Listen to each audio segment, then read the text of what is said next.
Beneath the blood-red horizon where tumbleweeds whisper secrets through abandoned streets, there lies a darkness the textbooks never taught you about. Echoes of vanished gold shipments, phantom gunfights replaying at midnight, and riders who appeared and disappeared without a trace. What spirits linger behind those weather-beaten saloon doors? Whose restless souls roam the scorched earth under a moon that casts more questions than light? Picture a wind-streaked canyon where a lone prospector's call still echoes against jagged cliff faces, yet no living soul remains to answer. Imagine footprints that end at the edge of a ghost town, as if someone simply stepped off into another realm. Was it greed that cursed these lands, or something older, awakened by the clash of iron and ambition? Tonight, we peel back the veil on stories you thought were settled by history, only to find them riddled with chilling inconsistencies and whispers of the unimaginable. So sit back, relax, and let's dive in as we uncover the Wild West mysteries that will send shivers down your spine. Beneath the gnarled limbs of ancient oak trees, where morning mist clings to dew-soft grass, stands a weathered homestead marked only by a sun-bleached sign: Bender's Inn. The paint has long since peeled away, but the stillness remains, a hush so profound that even the wind seems hesitant to stir. Loose boards groan under unseen weight, and the earth surrounding the cabin bears the faintest hollows.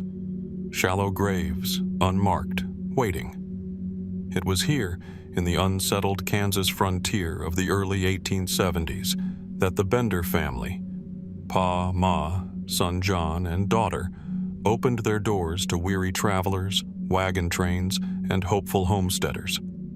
To the outside world, they seemed a portrait of Midwestern hospitality, a warm hearth, steaming porridge, and comfortable beds. But beneath that veneer lay a darker design.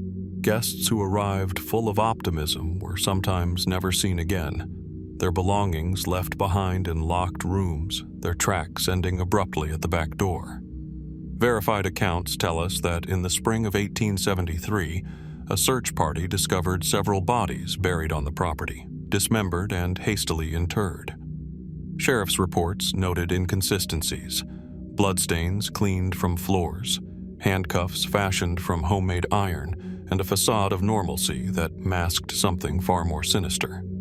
Yet, while official records document the macabre refined, they offer little by way of motive. Was it robbery, madness, or greed that drove the Benders to kill? Or was there something more shadowed beneath their calculated calm? Some historians point to frontier desperation, isolated families struggling to survive in a land that offered promise but little mercy. In that harsh context, the Benders may have viewed passing strangers as easy prey, sources of cash and supplies without local ties or witnesses. But if simple avarice explains the theft of gold coins and prized possessions, it falls short of explaining the brutality: throat-slitting, axe blows to the skull, and bodies dismembered to conceal evidence. Such methods suggest a ferocity that borders on ritual. Over time, fringe theories sprouted in dusty backrooms and around late-night campfires. Some whispered of occult rites, positions of the corpses interpreted as symbolic, the iron collars as talismans. Others claimed the Benders were refugees from bloody European revolutions, carrying old vendettas into the New World. A handful even speculated on Native American curses laid upon the land, awakening something feral in the family. None of these theories have been substantiated, yet each lingers in the shadows of our collective imagination. Eyewitnesses described Ma Bender as deceptively frail, a woman with a kindly smile who brewed tea that no one refused, even after dark. But they remember too the glint of steel beneath her skirts, the sudden plunge of an axe. Pa Bender appeared rotund and jovial, offering hearty laughter and a steady hand on the arm, but that same hand delivered swift justice to those who questioned him. John, the teenage son, acted as if apprenticing in chores, yet he vanished with the family's escape, his youth a grim reminder that no one was immune. Mainstream scholars emphasize the documented timeline: first murders in late 1871, a rash of disappearances through 1872, culminating in discovery by Illinois carpetbagger John McFarland in December 1872. Under interrogation, John Bender confessed to 8 murders. Ma and the younger children said nothing, yet their trial never occurred. The family slipped away in the night. Witness accounts diverge. Some say they boarded a freight train to the west, others that they drowned trying to cross the Missouri River.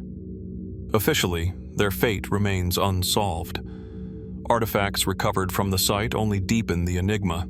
A rusted pistol with B. Eastwood etched on the grip, a child's leather boot stained with something darker than dirt, journals written in a spidery hand, pages torn out but for a few scattered entries about cleansing the land and revenge. Were these musings the ramblings of a disordered mind, or coded references to a vendetta stretching back decades? And why, after so much fear and bloodshed, would the family vanish without a trace? Modern investigations have employed ground-penetrating radar, mapping subterranean anomalies where more remains might lie hidden. Amateur sleuths have scoured local archives, cross-referencing names and travel logs. Ghost hunters have recorded inexplicable knocks and voices in the empty rooms. Yet each new lead dissolves into speculation. Could the Benders have been part of a larger network of outlaws, using the homestead as a drop point? Did they strike deals with corrupt officials to secure their freedom? Or did they simply melt into the anonymity of a booming West, starting anew under false names? As the sun dips behind the Kansas horizon, the silhouette of Bender's Inn casts long, distorted shadows across the prairie. If you stand by the broken fence at twilight, you might hear the clank of iron, the low murmur of voices long stilled. Or you might hear nothing at all, just the hush of grass and the whisper of wind carrying unanswered questions. What became of that isolated family of killers? How many remains still slumber beneath the oak roots? And, perhaps most unsettling, what drives us to revisit these gruesome chapters of history, looking for meaning in the silence? The Bloody Bender's legacy is etched into the land itself, as enduring as the red Kansas clay that stained their victims' hands and the iron collars they wore. Even now, over a century later, we find ourselves drawn back, compelled to unravel threads that may never yield a final truth. So as you peer through this lens of time, ask yourself, which is more terrifying? The certainty of what we know, or the darkness of what we will never fully understand? And as the final embers of dawn light spill across the rugged silhouette of the Superstition Mountains, a hush settles over the ochre-stained boulders and wind-carved ridges. In the pale glow, Weaver's Needle looms like a jagged sentinel, its spire piercing the sky with silent intent. Below, the desert floor stretches in waves of creosote and brittle brush, each shadow harboring the promise or the curse of buried treasure. Here, where cacti stand like watchful sentries and gullies vanish into secret hollows, the legend of the lost Dutchman's gold mine was born. In 1877, a German immigrant named Jacob Dutchman Waltz is said to have whispered of a cavern rich with gold veins so pure they gleamed like liquid sunlight. To the men and women who waited on dusty trails for a glimpse of that promise, his words were as intoxicating as whiskey in a saloon. Verified accounts place Waltz in Apache Junction, Arizona territory, where he arrived with little more than a weather-beaten map and a prospector's stubborn hope. When he died in 1891, his final confession reportedly named the mine's hidden entrance, but he left no key, only cryptic clues scrawled on scraps of paper. Mainstream historians point to pragmatic explanations. The mine may have been an abandoned Spanish colonial outpost, its veins largely worked out by the 1700s. Early explorers found quartz outcrops and shallow shafts, but never the mother lode Waltz described. Maps drawn by surveyors mark faults and fractures that could host gold, but systematic searches turned up only fool's gold and broken picks. Was Waltz's treasure simply a prospector's dream, magnified by hope and the pull of legend? Or did he guard a genuine secret, one he feared to reveal fully? Over decades, hundreds of seekers vanished into these hills, leaving behind shelters made of salvaged boards and tales of misfortune. Some described hearing an unexpected roar of rushing water in hidden ravines, though no stream has ever been found. Others spoke of shimmering lights in the dead of night, dancing against rock faces, perhaps fireflies in summer, or the glare of headlamps from rival treasure hunters. But could there be something more elusive at work? An echo of old Native American lore that warns of sacred places meant to be left undisturbed? Speculative theories intertwine with the known facts. A few historians argue that Waltz discovered an undocumented vein of gold laid down during the Precambrian era, surviving millions of years in microfractures within volcanic plugs. Geologists note that fault lines in the superstitions could indeed concentrate minerals, yet no modern drilling has confirmed such deposits. Fringe enthusiasts suggest that the mine's location shifts over time, cloaked by seismic tremors and desert erosion, rendering static maps useless. Could Waltz's map have been deliberately misleading, a ruse to protect his fortune from prying eyes? Local Apache legends add another layer of mystery. They speak of Ueewa, Superstition Mountains, as a place where spirits dwell, guarding the earth's hidden riches. Some elders claim that Waltz trespassed into forbidden territory, provoking the mountain spirits to protect their sacred ground. Is it possible that tales of misfortune are rooted in cultural warnings now distorted by myth? And if so, what are we missing when we reduce these stories to mere superstition? Eyewitnesses over the years have described odd occurrences: a sudden rainstorm in an otherwise clear sky, washing away footprints and erasing tracks; a lone coyote that follows treasure seekers for miles, its eyes reflecting an uncanny intelligence; a whisper carried on the wind that sounds like labored breathing, yet falls silent when approached. Are these phenomena coincidences of nature, or subtle signs pointing to the mine's true location, or a warning to turn back? In the 1930s, famed adventurer Colonel James Ruess claimed to have uncovered part of a secret ledger that tied Waltz's mine to his own forged Peralta land grant.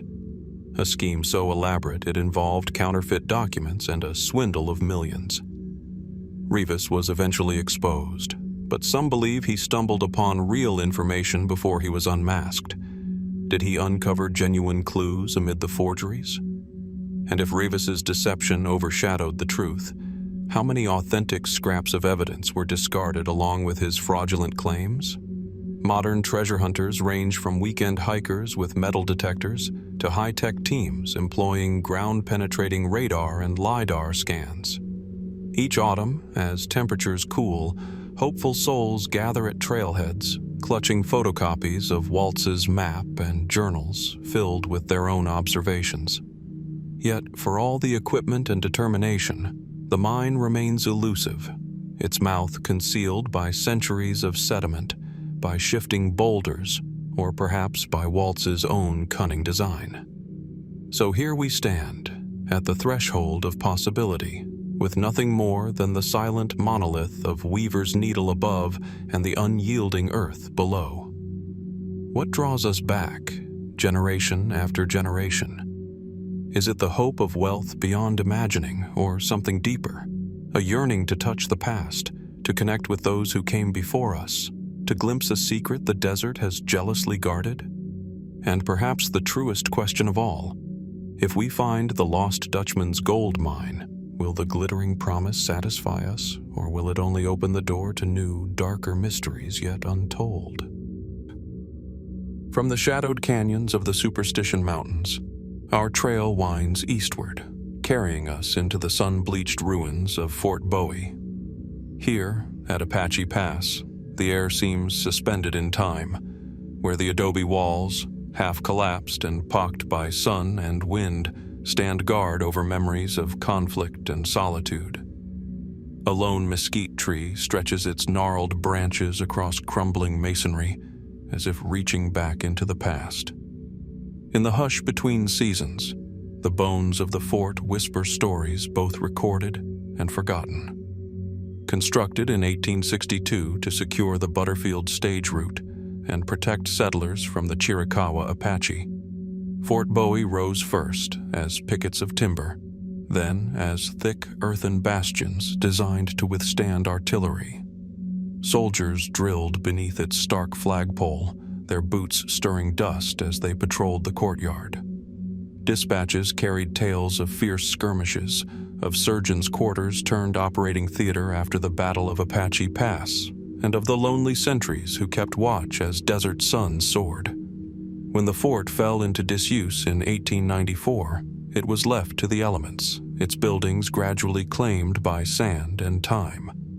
Yet, amid the tangible history, an inexplicable thread weaves through recollections of visitors and archivists alike: the legend of the time traveler of Fort Bowie. The earliest mention appears in the private journal of Frank McAllister, a prospector turned photographer who visited in 1929. He described an encounter at dawn.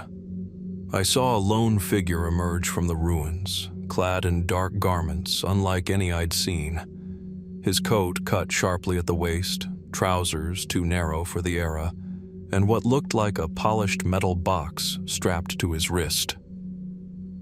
Before McAllister could raise his camera for a clear shot, the silhouette halted at the edge of the courtyard, turned, and vanished into the rosy light of sunrise, leaving no footprints in the soft gypsum dust. Mainstream scholars point out that McAllister's diary might simply record a mirage or the reflection of a passing railroad worker on the distant tracks, and that early 20th century fashions did include slim-cut coats and narrow pants. After all, the Southern Pacific Line had reached nearby Benson by 1880, and travelers sometimes strayed from the rails. Could McAllister have glimpsed a transient in outgoing attire, his arrival misdated by journal entries made days later? Moreover, there exists no corroborating photograph or official report, merely the tantalizing promise of an image never developed. Decades later, in 1967, a film crew from a local television station returned to the site to capture a documentary on frontier forts. Among the grainy reels, researchers later discovered a brief clip, only a few seconds long, in which a man steps into frame wearing what appears to be a modern windbreaker and a baseball cap bearing an unfamiliar logo. The footage, preserved in a dusty archive, shows the man hesitating near the hospital ruins before moving out of focus. Station technicians of the era claimed it was a crew member mistakenly filmed off camera, yet the program's logbook lists no such person. And the cap's logo, when enlarged, seems composed of interlocked circles, no known brand from the 1960s. Skeptics suggest film splice errors or accidental exposure, perhaps even a prank by the cameraman. Film degradation and emulsion quirks can produce ghostly artifacts. Yet those who have studied the original reels insist that the figure's movements, measured and deliberate, defy typical projection anomalies. Could the fort's broken pathways and alcoves serve as a thin veil between eras, where temporal eddies allow glimpses of other times? Local Apache oral traditions speak of Uva-Ewa, the mountains beyond, as places where the river of time bends, where ancestors and future spirits converge. Storytellers warn of stepping into those spaces unawares, for the earth itself holds memories not bound by linear chronology. Is it possible that the very conflicts which scarred the land, the clash of cultures, the fury of battle, left behind fractures in time? And if so, might rare individuals slip through brief windows, their presence recorded only by those attuned to the fort's lingering energy? Fringe theorists have proposed that the fort was built atop a natural ley line intersection, points of geomagnetic energy believed by some to distort perception and memory. In this view, McAllister's journal and the 1967 film become evidence of intermittent time portals, opening and closing with the desert's diurnal rhythms. Proponents reference similar anecdotes from other abandoned military posts, where travelers claim to have smelled coal smoke from locomotives decades out of date, or heard music from distant opera houses long since shuttered. Yet for every curious report, there are practical explanations. The desert can play tricks on the eye. Heat hazes, refraction over sun-baked stone, and auditory illusions caused by wind bouncing through corridors. Photographic plates left in tents can develop streaks resembling human forms. Even diary entries, penned under the influence of cold nights or solitude, may blur the lines between waking and dreaming. Still, the allure of the time traveler persists. In 2003, an amateur historian named Elise Monahan photographed the fort under starlight, capturing a faint mist hovering near the guardhouse. When she enlarged the image, a slender figure appeared, seemingly tucked into the mist's folds, taller than a person, with shoulders hunched and hands reaching forward. Could this be another fleeting visitor from an uncharted future, or simply a trick of light and shadow playing across crumbling stone? As dusk settles once more over Apache Pass, the fort's silhouette melds with the horizon, and the wind carries a soft lament through empty doorways. We find ourselves drawn to the boundary between what is known and what remains unseen. If time travelers have indeed slipped across epochs here, why this place? What price must one pay to cross such a threshold? And what, if anything, ties them to these desolate ramparts? The time traveler of Fort Bowie remains an enigma perched between history and hypothesis. Does the fort itself beckon those from other eras, or do we simply see what we long to find in the ruins? And as we tread its silent corridors, watching for shadows that might yet bend to another time, we must ask, what other secrets lie buried in the dust? Secrets that, like the travelers themselves, may never fully step into the light. Leaving behind the crumbling stones of Fort Bowie and its whispered time slips, our trail now winds northward into the red rock labyrinths of the Colorado Plateau. Here, sunlight spills like molten copper against towering canyon walls, their striations etched by eons of wind and water. A narrow ledge speckled with desert varnish draws the eye to a lone alcove, where the faint scratch of initials, E. Ruess, gazes out from sandstone, as if the rock itself still holds its breath. In the autumn of 1934, Everett Ruess, a 21-year-old artist and wanderer, paused on that ledge. Born in Nebraska and raised in Los Angeles, he'd abandoned formal studies for the open road, sketchbook in hand, driven by a yearning to know the simplicity of the land. His letters home speak of star-drenched nights, of canyons carved by invisible rivers, and of an all-consuming freedom. But after writing from Escalante, Utah, in late November, he vanished. Rangers combed the winding crevices of the Escalante River Canyon in early 1935. Beneath tamarisk branches, they discovered Ruess's empty pack, weathered clothes, and a few scattered journals. But no body. His horse roamed free, unclaimed. Official reports concluded an accidental fall into water-swollen rapids or an unseen talus slope, and the case was filed as a tragic mishap. Yet without a single human witness, the reconstruction of his final steps remains as fragile as the skeletal juniper needles underfoot.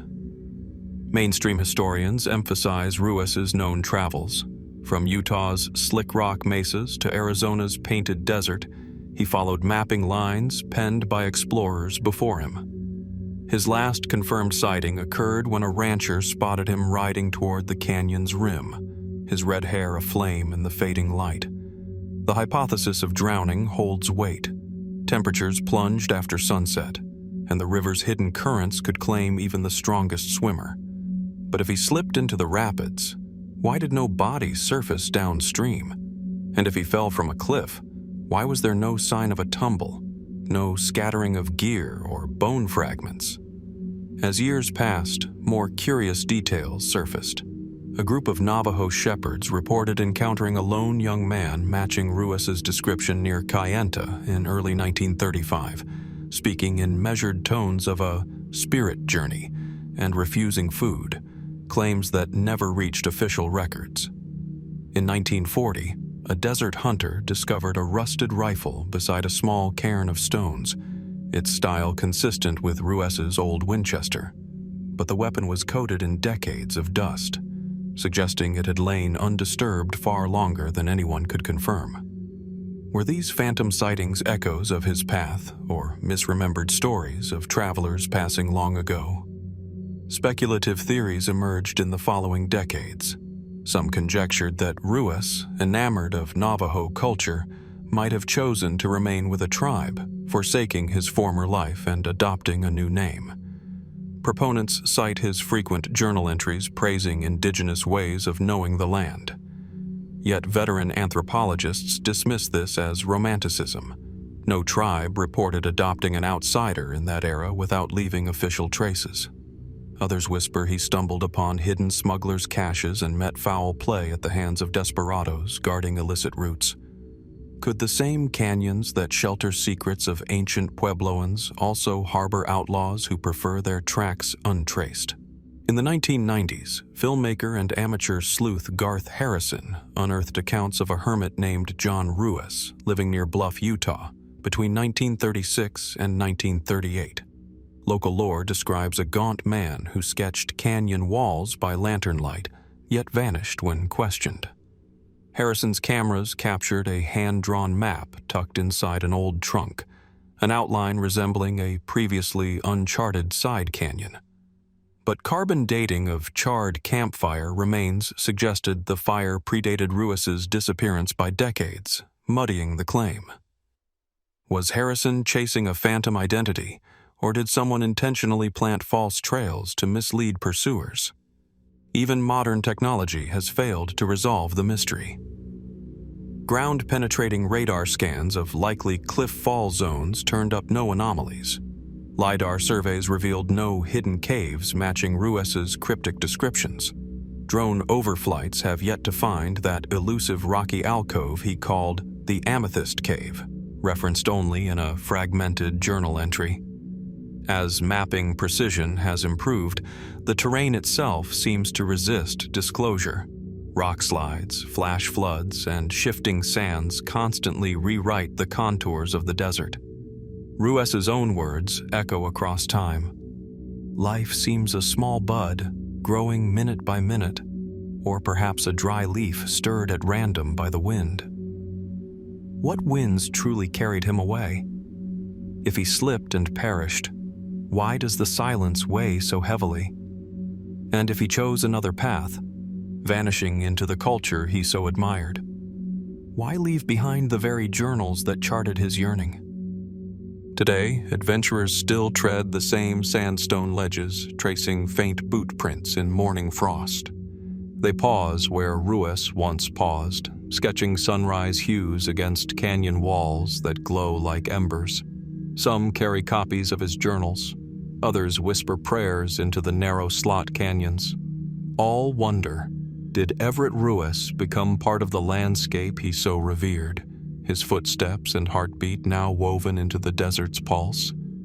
Or does his fate lie buried beneath a rocky outcrop, awaiting discovery by someone bold enough to follow his final trail? As twilight descends and the canyons shift from ochre to violet, the wind murmurs through cottonwood branches, carrying a question as old as the cliffs themselves. Where does the boundary lie between a life truly lived and a life forever lost? And, like the faint inscription in the sandstone, Will we ever decipher its full meaning? From the silent canyons where Ruess vanished, our gaze now lifts toward the vast skies above Arizona's sun-baked mesas. Picture a late afternoon high in the painted desert. A lone juniper twists against an expanse of ochre buttes, and on the horizon a storm brews, monsoon clouds roiling like restless spirits. In that charged air, when thunder rolls but no rain falls, some say you can hear the stir of enormous wings beating against invisible currents. This is the realm of the Thunderbird. Among the native peoples of the Southwest, tales of the Thunderbird stretch back through generations. Zuni and Hopi elders speak of colossal birds whose wings cast storms, whose cry echoes like rolling thunder. These legends describe creatures so vast that they could carry off deer or even elk, their feathers glinting with the shimmer of lightning. Such stories are etched into petroglyph panels and whispered beneath ceremonial fires, a reminder that the line between natural phenomena and the sacred has always been thin. In the early 1890s, a more tangible report reached Fort Apache. A group of cattlemen returning at dusk claimed they saw a silhouette against a bruised sky, an avian form with a wingspan they estimated at 20 feet. They spoke of a low, resonant boom, like a distant drum, and a sense of awe that froze them in their tracks. When they tracked the creature toward a nearby ridge, they found no feathers or footprints, only a circle of crushed brush as if something immense had landed and taken off again. By 1892, the Smithsonian received fragments of what was described as feather and skin from a rancher near Apache Pass. Naturalists examined the materials and concluded they belonged to a large golden eagle, albeit one significantly larger than any known specimen. Mainstream science chalked it up to misidentification. Perhaps an eagle seen at close range appeared oversized in the dimming light, or measurements were exaggerated by the thrill of the encounter. Yet the samples themselves, stored in the museum's archives, retain a mystery. The barbs are stiffer, the rachis more robust than any ordinary eagle feather. Further afield, in the Chiricahua Mountains, miners in the early 1900s reported hearing thunderous wing beats echoing through narrow canyons at dawn. Some asserted they saw a great shape drifting against cloud banks, its silhouette dissolving like smoke. A handful of photographs taken by a prospector named Henry Caldwell in 1907 seemed to capture something, an indistinct blur trailing the skyline. Analysts who have examined the negatives note no evidence of double exposure or tampering, yet no conclusive avian form emerges, only the suggestion of immense movement. Skeptics propose natural explanations: unusually large condors blown off course, or migrating cranes passing at high altitude, their wings framed by storm clouds. The desert's shifting mirages can stretch and warp distant objects, and the brain, primed by local lore, can fill in gaps with grandeur. Thunder itself can be mistaken for wing beats when heard through the resonance of stone walls. But if optical illusion accounts for the shape, what of the feathers and the circle of crushed brush? And how do we reconcile reports hundreds of miles apart across decades of something uncanny in the sky? In the 1950s, the Thunderbird myth took on an almost modern dimension. During a severe dust storm near Yuma, highway patrol officers described spotting a dark form bigger than a biplane gliding silently above the dunes. Radar briefly registered an unidentified object at low altitude, though it vanished almost as quickly as it appeared. Could electrical charges swirling in the storm diffuse radar waves?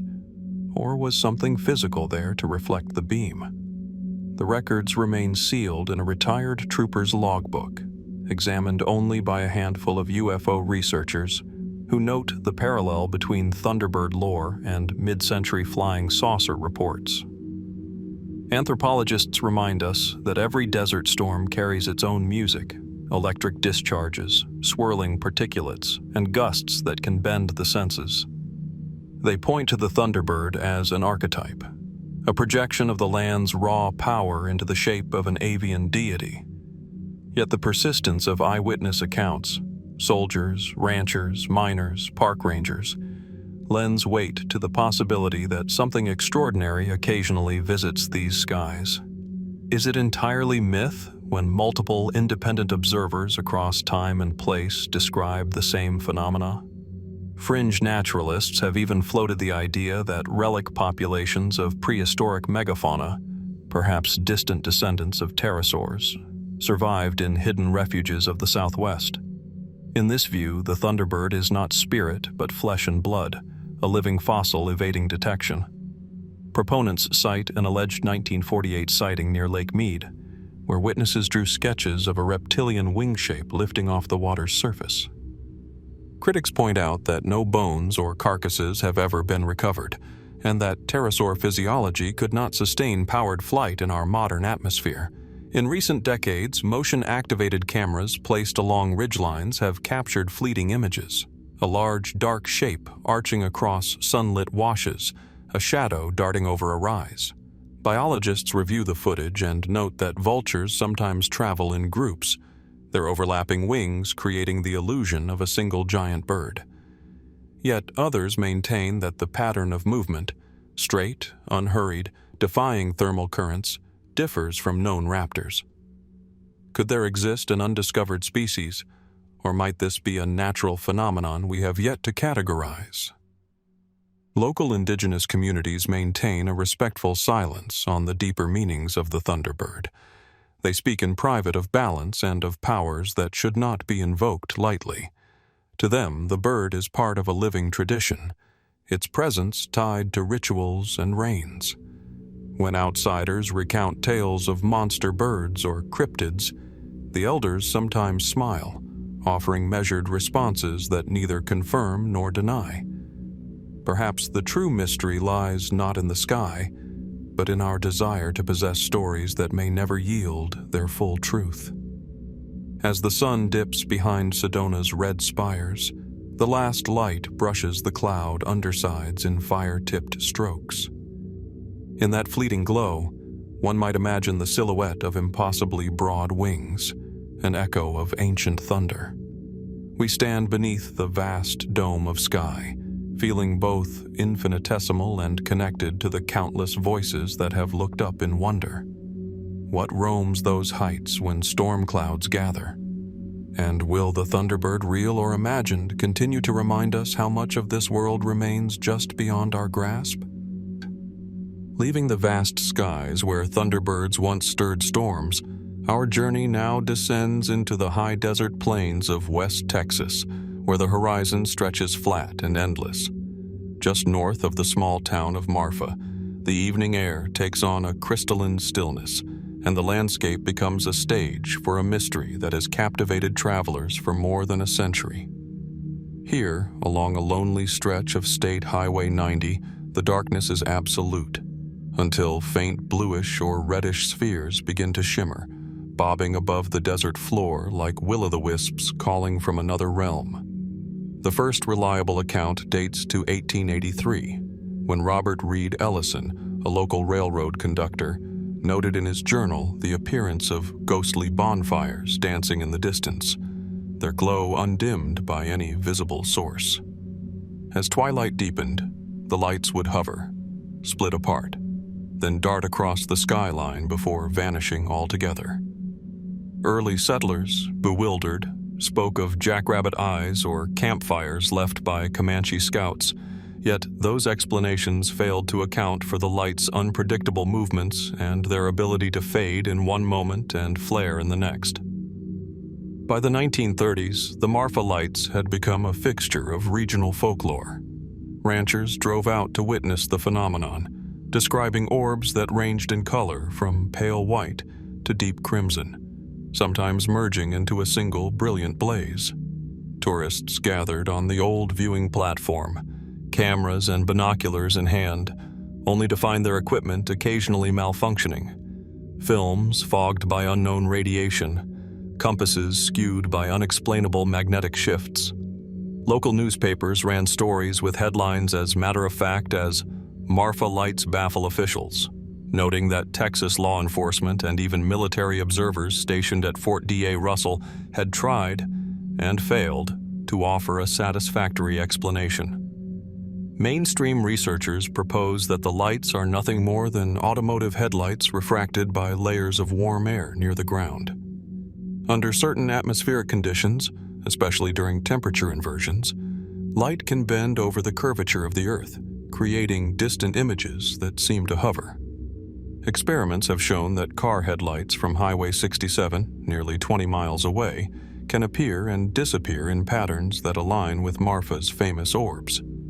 Yet this does not explain reports from before the advent of automobiles, nor does it account for periods when no traffic passes, yet the lights persist. Geologists and physicists have suggested a piezoelectric effect. Desert rocks under tectonic stress could generate electrical charges, ionizing the air above fault lines and producing glowing plasma spheres. Similar phenomena have been recorded in other seismic regions, and West Texas does rest on several minor fault zones. Yet instruments placed around Marfa have detected no significant electrical anomalies, and seismic activity here is relatively mild. Could intermittent tremors, too slight to register on standard seismographs, be enough to set the desert alight? Anthropologists remind us that the Chinati Mountains looming west of Marfa are ancestral lands for the Apache and Comanche peoples, whose legends speak of sky spirits manifesting as flickering lights, signals between worlds, perhaps. Some elders caution against viewing these lights with greed or ridicule, suggesting they are signs of the land's sacred heartbeat. Are the orbs warnings, or invitations to look more closely at the ground beneath our feet? In the 1970s, minimalist artist Donald Judd established his now famous installations in Marfa, drawing visitors from around the globe. Some claimed that the lights danced more vividly near Judd's concrete structures, hinting at an interplay between human-made geometry and natural forces. Others dismissed this as wishful thinking. Tourists simply projected the mystery onto the art. Yet the convergence of art and enigma gave the town a unique aura, ensuring that the Marfa lights would gain a devoted following. Eyewitness accounts continue to spark debate. A family visiting in 1998 described orbs that pulsed in rhythmic sequences, almost as if communicating in a code. Park rangers recall nights when the lights ascended like lanterns, lingering at treetop level before racing back toward the Earth. Camera traps set up increasingly sophisticated infrared and time-lapse systems have captured orbs that leave behind brief heat signatures, too small for heavy machinery but too warm for a mere reflection.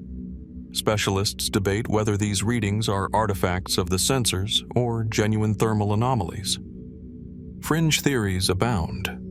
Some UFO researchers posit that the lights mark a hidden extraterrestrial outpost, a beacon for alien craft gliding over the empty landscape.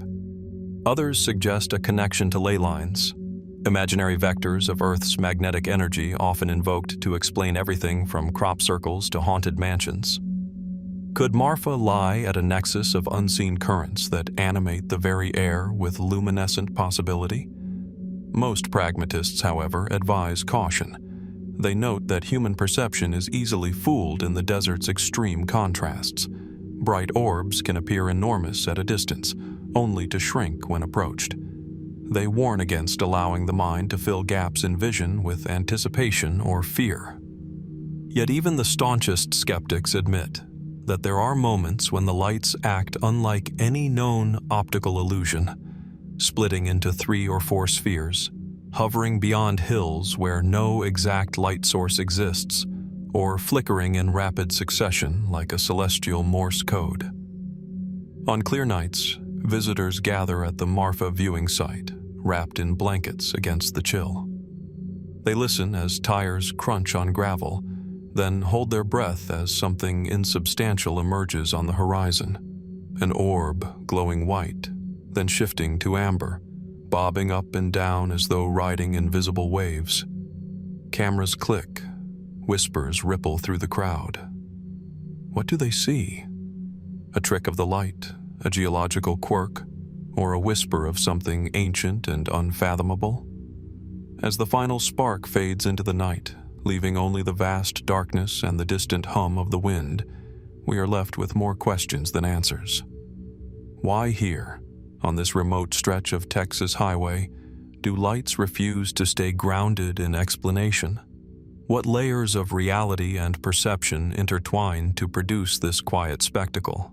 And if the orbs are indeed messages from past inhabitants, whether Apache spirits, dying prospectors, or pioneers lost to time, what are they trying to tell us?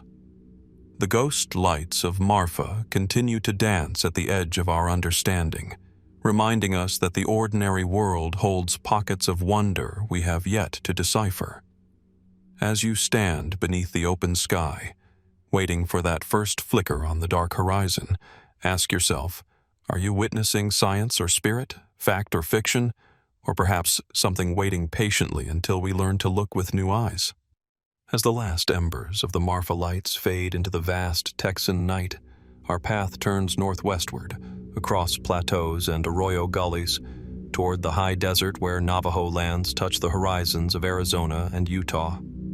Here, under an endless sky imprinted with stars, the wind carries tales older than railroads, whispers of something that wears human skin like a mask and walks out of shadow to claim the night. In the dim light of dusk, imagine a lonely wash winding between sculpted sandstone buttes. The air tastes of juniper and dust. A single juniper tree stands twisted on a rocky knoll, its roots clinging to earth stained by centuries of rain and wind. Beyond, the land falls away into telltale hollows, where the moon casts strange silhouettes across scrub and sage. It was in such places, along forgotten trails and near abandoned homesteads, that the Skinwalker of the Old West first earned its fearsome reputation. Navajo oral histories speak of Ye Naldlushi. With it, he goes on all fours, witches who stole the shapes of animals to cross great distances invisibly. In the late 1800s, Anglo settlers reported their own versions. Ranch hands found mutilated livestock at sunrise, their bodies drained and limbs arranged unnaturally, as if posed by a cruel hand. Sheriff's records from 1894 in Apache County note one rancher's claim of a lanky figure, part man, part wolf, slipping away on two legs. Official reports suggested coyotes or wolves, but no tracks led away from the scene, and the wounds didn't match any known predator. By the turn of the century, more unsettling episodes emerged. In 1912, a stagecoach driver traversing Chinle Valley swore he saw a rider in buckskin lunge toward his horses, only to vanish when he raised his rifle. At Moenkopi Trading Post in 1923, witnesses described distant howls too low and orchestrated to be animal cries.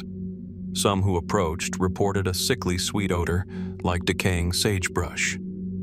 Medical examiners who examined cattle carcasses found incisions so precise they resembled surgical scalpel work. When questioned, local authorities maintained these could be the work of rustlers seeking parts for illicit markets. Yet no motive explained why the predator would leave behind organs intact or carve symbols into hides. Mainstream historians lean on the frontier's harsh reality. Isolated homesteads, underpaid ranch hands, and opportunistic thieves. They note that fear amplifies every rustle in the dark, and legends grow from rumor passed around campfires. Yet anthropologists studying Diné, Navajo, culture emphasize that Ye Naldlushi tales are not mere folklore, but moral narratives warning against subverting natural order. Could it be that generations of cautionary stories have seeped into settler accounts, coloring innocent events with dread? Speculative voices, though, ask us to consider darker possibilities. Might there exist an unknown predator, neither man nor wolf, adapted to these desolate lands, eluding scientific classification? Or could the Skinwalker be a manifestation of geomagnetic distortions along ancient fault lines, bending perception as mirages do on sun-baked Earth? Others float theories of dimensional rifts opened by frontier violence, where tribal lands scarred by conflict bleed into alternate realms. Is it possible that in places soaked with history and pain, time and space themselves fray at the edges? In recent decades, investigators equipped with infrared cameras and bioacoustic recorders have staked out abandoned cattle corrals and rocky passes at night. Footage sometimes reveals heat signatures moving on two legs, too tall for deer, too narrow for elk. Audio spectrograms pick up vocalizations unrecognizable to wildlife experts. Yet each promising lead dissolves under scrutiny. Sensor glitches, misidentified wildlife, or equipment set too close to reflective rock surfaces. Even so, the persistence of reports keeps the old roads alive with stories, drawing curious travelers to stake their own watch beneath the same constellations that once guided the Skinwalker's quarry. As dawn's first light gilds the red cliffs of Monument Valley, the desert seems to exhale, leaving behind questions carved into the very stones. Was the Skinwalker a cautionary specter born of cultural memory, a predator still unseen by science, or something else, an echo of frontier tragedies and ancient rites?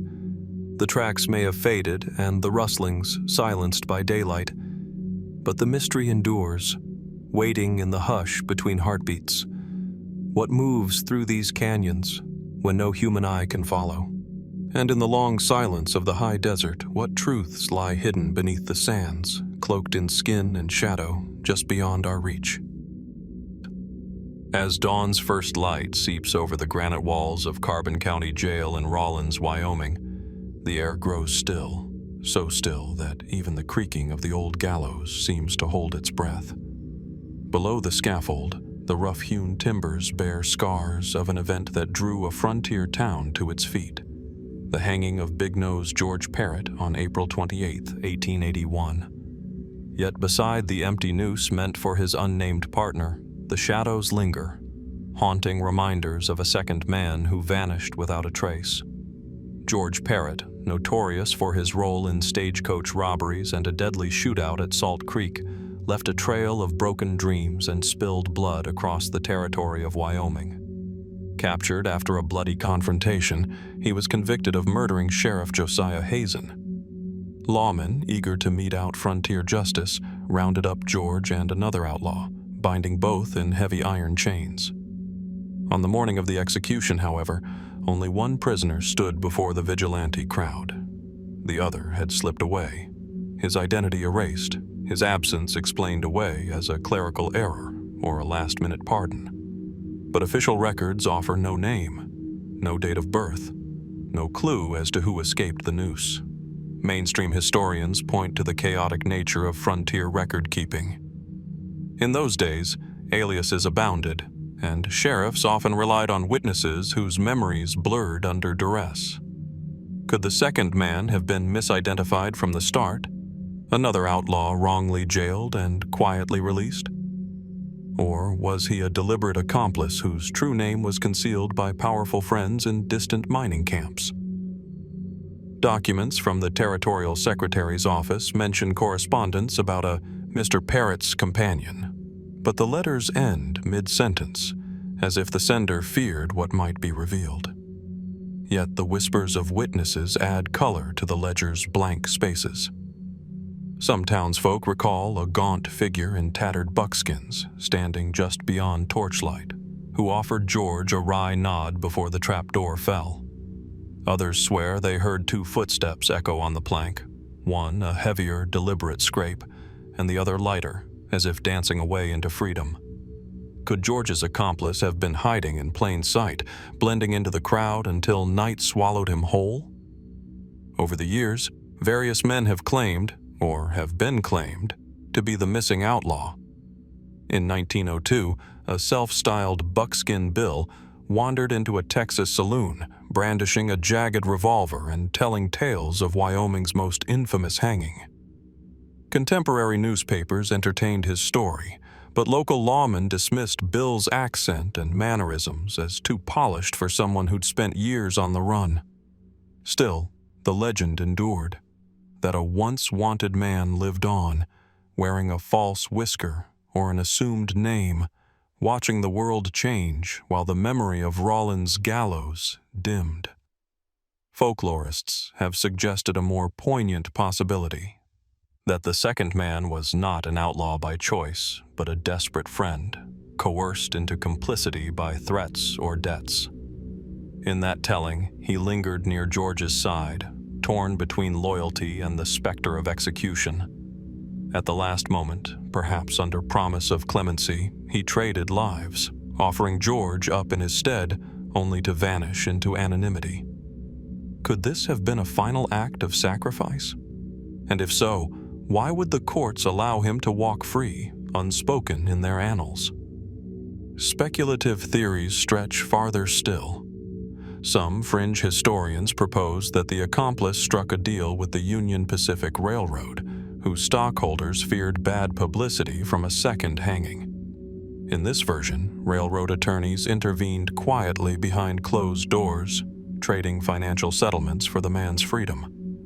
Later rumors claim he became a railroad agent, helping map new routes while his former life evaporated. But no employment records survive, no correspondence confirms his name, and the railroad's own archives hold only blank spaces where such files might have been. Archaeologists who have excavated near the old gallows site turned up fragments of leather bearing an unusual engraving, a stylized X over a crescent moon, distinct from any known outlaw brand. Some interpret this as the tattoo of a secret society of outlaws, whose members pledged mutual protection. Could the missing man have been part of this clandestine brotherhood, shielded from prosecution by sworn silence? Or is the engraving simply the mark of a local saddle maker, coincidental and misleading? In 1978, a retired archivist discovered a tattered scrapbook in an attic trunk in Cheyenne, filled with clipping scraps and a single faded photograph. Two men seated on a jail stoop, one with a prominent aquiline nose, the other head bowed, features blurred. Below, a penciled note read, "The other half of April's shadow." Some believe this image captures George and his accomplice mere days before the hanging, a silent testament to a partnership that crime and chaos could not sever. Yet photographic experts cautioned the photo's provenance was unverified, and the paper's aging inconsistent with 1881. As twilight deepens over Rawlins, the rusted chains splayed at the gallows base seem to murmur unanswered questions. Who was the man who stood beside Big-Nosed George in that cold morning mist? Did he walk away unscathed into a new identity? Or did he fall victim to frontier vengeance elsewhere under another sky? And what price did he pay for escaping the noose? Did he live out his days in quiet remorse? Or did the memory of that April morning haunt him until his last breath? The story of George Parrott's accomplice remains stitched into the fabric of the Old West, a margin note in our history, marked by absence and uncertainty.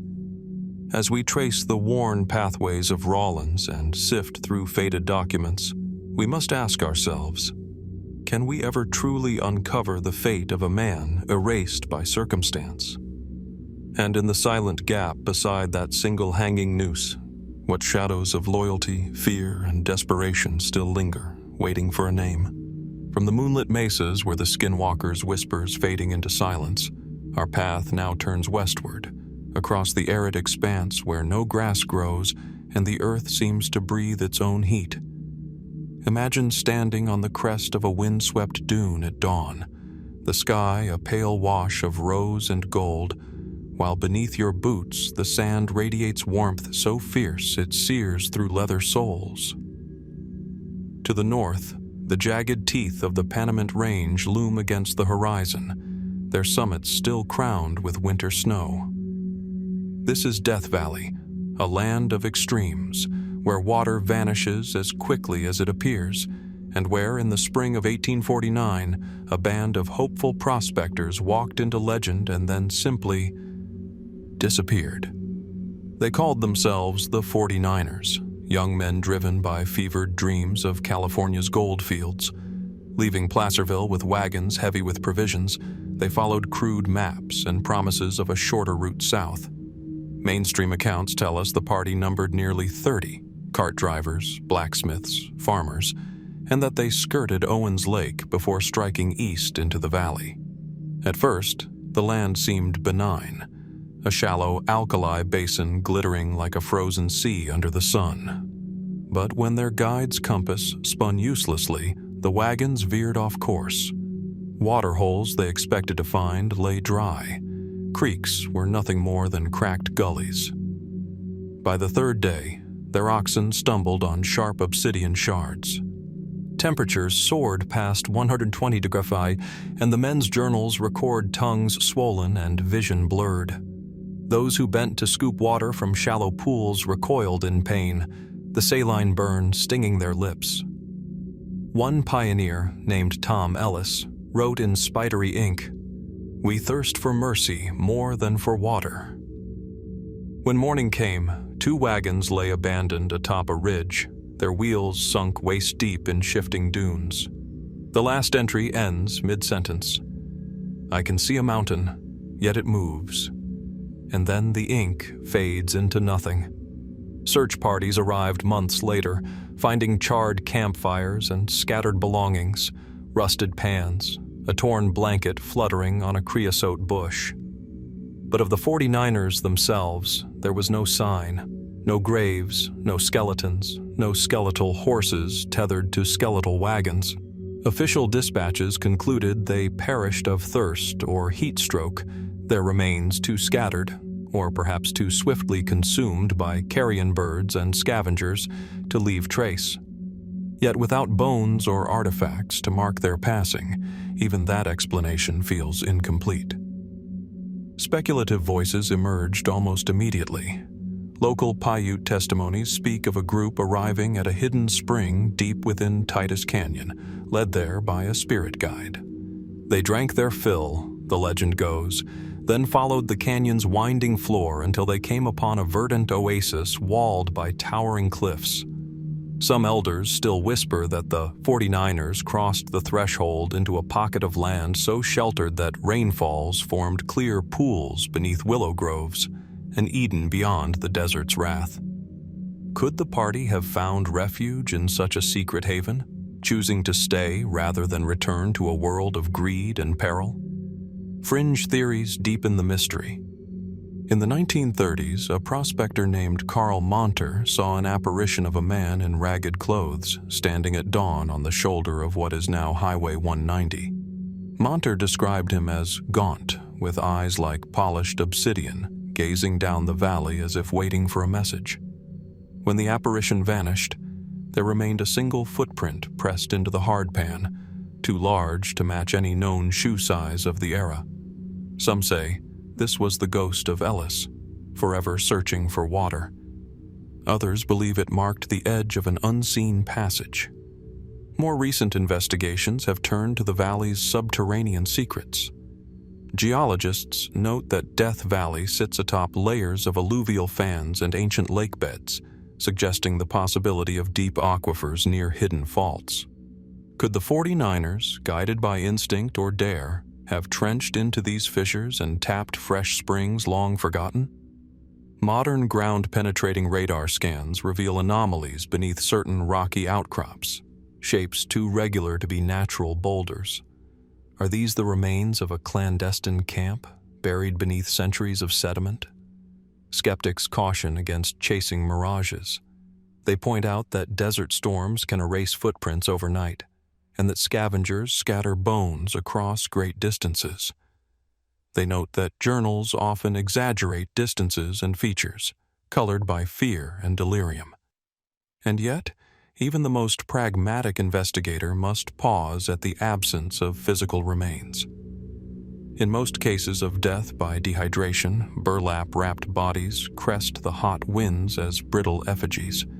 Here, the land offers no such evidence, only gusts of sand that lick away the past, leaving blank pages where stories should be.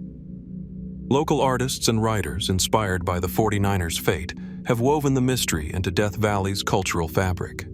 Ghost tours recount the flicker of lantern light on the Date Creek Trail, where visitors swear they glimpse wagons climbing unseen slopes. Photographers at Mesquite Flat Dunes sometimes capture orbs of light drifting at dawn, like soul stones released from the earth. Paranormal investigators bring thermal cameras, recording unexplained heat signatures beneath rocks where no creature should linger. But for all the devices and daring, nothing conclusive emerges, only more questions. Perhaps the truest explanation lies in the 49ers' own words. In a final letter sent from a makeshift camp, one man wrote, "We trade gold for water now, and water is more precious than the sun." What they valued most was life itself, and in surrendering their claim to gold, they may have walked willingly into another world. If a hidden spring or canyon oasis did await them, they became its first explorers, pioneers of a place beyond maps. As twilight descends and the valley's shadows lengthen into darkness, the dunes reclaim their secrets. We stand on the threshold of the unknown, feeling the cool desert breeze that carries the echo of hollow wagon wheels fading into eternity. What became of the lost 49ers?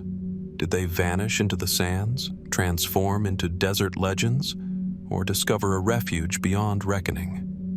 And if they persist in some hidden corner of Death Valley, waiting for a world bold enough to find them, what truths might still lie buried beneath the shifting dunes? As the echoes of wagon wheels vanish into the shifting sands of Death Valley, our journey shifts once more, this time to the iron veins that crisscross the desert floor, where steel meets stone and shadows cling to the rails. Picture the Canyon Diablo station at night, a lonely platform bathed in the ghostly glow of lantern light, its wooden planks warped by sun and dust. Beyond, the yawning chasm of Canyon Diablo yawns, its jagged edges carved by time into a fortress of ochre and rust. In the stillness, the distant whistle of an approaching train trembles through the canyon walls, carrying with it more than just passengers and freight. On March 20th, 1889, that whistle heralded a robbery destined to rewrite Arizona Territory law. Earlier that spring, train robbery had been made a capital offense. Fewer than 3 weeks later, 4 masked figures emerged from the night to board the eastbound Atlantic and Pacific Express, pistols drawn beneath brimmed hats. They forced the express agent, Mr. Knickerbocker, to open the safe, shelling out between $600 and $800 in gold and paper money, before slipping back into darkness without a shot fired or a name spoken. According to the Arizona Weekly Journal Miner, no passenger or conductor suspected a thing until the agent's alarm rang out across the empty car. Lantern beams swept the rails for signs of the culprits, but found only a trail of footprints leading toward the yawning gorge. The Southern Pacific Railroad posted rewards of $400 apiece, and within days, posses formed in Flagstaff, Winslow, and Holbrook.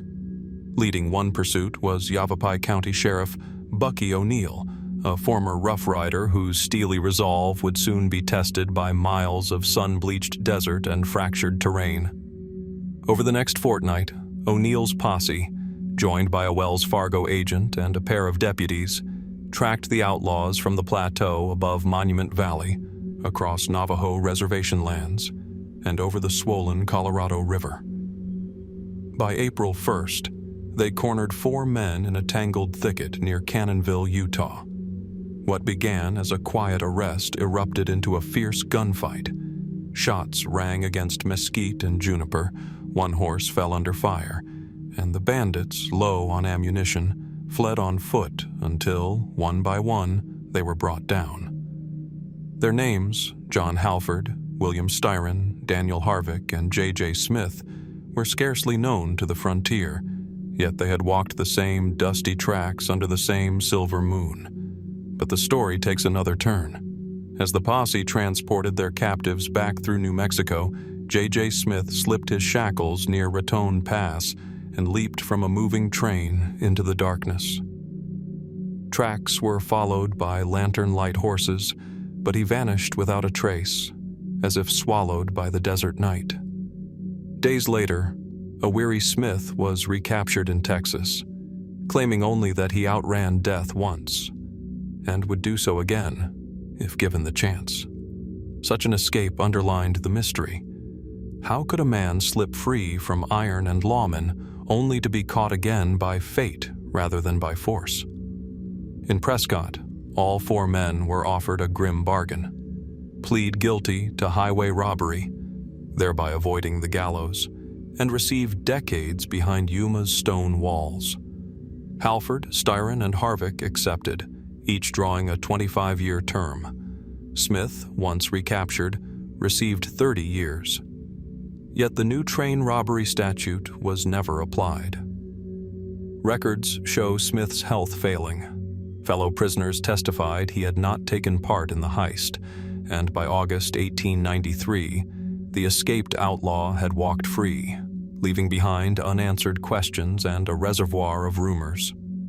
Such bare facts, however, only half reveal the tale. Local folklore preserves whispers of a 5th figure, the Shadow Rider, who vanished without ever boarding the train. Witnesses claimed to glimpse a solitary horseman on the canyon rim, watching the posse depart, then melting into moonlit sandstone. Was this a scout for the gang, or a local guiding spirit warning of the raid? And what of the eerie silence that followed each step through the station? No clatter of hoof or human breath, only the distant rumble of steel wheels on rails. Speculative theories swirl around Canyon Diablo's robberies like desert dust. Some suggest that the outlaws, intimate with the landscape, used hidden switchbacks and abandoned mine shafts to evade capture. Others propose a darker pact, that the notorious Indian agent stationed nearby supplied information in exchange for half the take. Fringe voices speak of stolen maps encoded in Navajo syllabary, hinting at broader conspiracies with bandits roaming the Southwest. Could such alliances have shielded one man's flight or offered a secret escape beyond U.S. jurisdiction? Modern investigators have combed the ravines and ghost town ruins with metal detectors and ground-penetrating radar, uncovering fragments of cartridge casings and a few rusted belt buckles, tangible echoes of that March night. But they have found no trace of the lost loot, no hidden cache of gold stashed beneath a boulder, no long-buried express safe. Even the canyon's shifting sands conspire to obscure. One storm can bury a trail under a fresh wash of sediment, erasing footprints older than a day. Today, visitors to the site stand on the weathered platform where Knickerbocker first felt the cold touch of a pistol barrel. They peer into the black maw of the gorge, imagining lantern-lit riders hoisting duffel bags of coin onto waiting horses. Some swear they hear whispers carried on the wind, fragments of Hessian accents, the crackle of stagecoach leather, the laughter of men who believed the desert would protect them. Are these figments of eager minds, or lingering echoes of a desperate night? As sun sets behind the crumbling remnants of Canyon Diablo Station, painting the cliffs in bloodstone hues, we are left with more questions than answers. What drove those 4 men to risk death for a few $100s? Which of them, if any, held a secret beyond their imprisonment? And if a 5th rider truly watched from the rim, what fate befell him in the vast stillness below? The Canyon Diablo train robbery remains an open book with missing pages, its story threaded through lawmen's reports, miners' tales, and stray legends that refuse to fade. And somewhere along those silent rails, etched into the canyon walls by wind and memory, lies an invitation. Step closer. Listen to the rumble of a distant train and ask yourself, what mysteries still ride the rails, waiting for someone bold enough to uncover them? As the last echoes of steel wheels fade into the red-stained cliffs of Canyon Diablo, our journey threads southward through sagebrush flats and sun-bleached lava flows toward a forgotten stretch of the Jornada del Muerto. Here, at the edge of a wash cut clean by desert storms, stands the gnarled remains of an old mesquite tree, its twisted branches silhouetted against the horizon like the ribs of a shipwreck. Beneath its limbs, travelers whisper of Pegleg Pete, the one-legged outlaw whose legend has haunted these trails for over a century. Local lore first records Pete's name in 1876, when a dust-choked stagecoach broke an axle nearby. A grizzled man, his right leg replaced by a crude wooden peg, emerged from the scrub to offer aid. He worked without haste, removing the damaged wheel and setting a fresh axle while the driver dozed in the shade. When the stage was ready to roll again, the passengers reached to pay him, but he vanished into the heat waves before they could slip him a coin. Yet they swore his peg left a distinct rhythm of taps across the rocks, fading into silence as if treading backward through time. Official archives provide fragments. A territorial court docket records of Peter Morales, tried in 1872 for highway robbery near El Paso. His sentence commuted when he lost his leg in a prison quarry accident. Witness statements describe him as courteous yet taciturn, with eyes that seemed to weigh each passerby. After his release, Morales disappears from the legal rolls, but stories of a peg-legged hitchhiker persist, his silhouette glimpsed at lonely water holes and drifting into miners' camps at dusk. Mainstream historians suggest that Pegleg Pete was likely one of many drifters eking out survival in the post-Civil War West. The ramshackle prosthesis he wore, a heavy oak spline bound with leather straps, would have made swift movement difficult, perhaps forcing him to rely on stealth and the goodwill of frontier folk. They note that aid offered to stranded travelers was common among itinerant hands, a practical exchange rather than a heroic gesture. Yet there are inconsistencies. Multiple accounts describe him carrying not one but two revolvers. Others recall a satchel heavy enough to clink with metal when he walked. What valuables or secrets might he have carried? By the early 1890s, reports of Pegleg Pete's exploits had grown more colorful. A rancher near Hatcheta told the El Paso Times that Pete single-handedly fended off 3 rustlers attempting to stampede cattle under cover of night, tapping his peg with such rhythmic precision that he appeared to slow time itself. Others spoke of him guiding lost prospectors through labyrinthine canyons to hidden springs, then disappearing before dawn. How could a man with only one leg traverse jagged gullies and boulder-strewn washes without leaving a battered course of footprints? Speculative theories emerged among fringe enthusiasts. Some proposed that Pegleg Pete's prosthesis concealed a hidden compartment, a vault for stolen gold coins or coded messages bound for rebel cells across the border. Rumors circulated that he had fought under Emperor Maximilian in Mexico, carrying dispatches between remote outposts, and that his wooden leg was carved from the mast of a sunken French frigate. Could these tales, woven from splintered truths, point to a life far more extraordinary than any official record? In 1924, an amateur archaeologist uncovered a discarded leather satchel near a dry arroyo north of Las Cruces. Inside lay a handful of coins dated to 1863, a rust-speckled spur, and a torn photograph of a man seated in a desert graveyard, his left leg missing, his gaze fixed beyond the camera. The photograph's back bore the inscription, "To M, until the desert makes us whole." Carbon dating of the paper placed it in the late 1870s, yet genealogical searches for the woman's name turned up no clear match. Was this the brother, daughter, or lover of Pegleg Pete? Or a red herring left to mislead? Anthropologists studying Apache oral histories have recorded additional layers of meaning. Elders recall a spirit walker known as Bi-Oka, the lone walker who patrolled the desert's thresholds, guiding lost souls to water but marking those who bore ill intent with a faint tapping heard at dusk.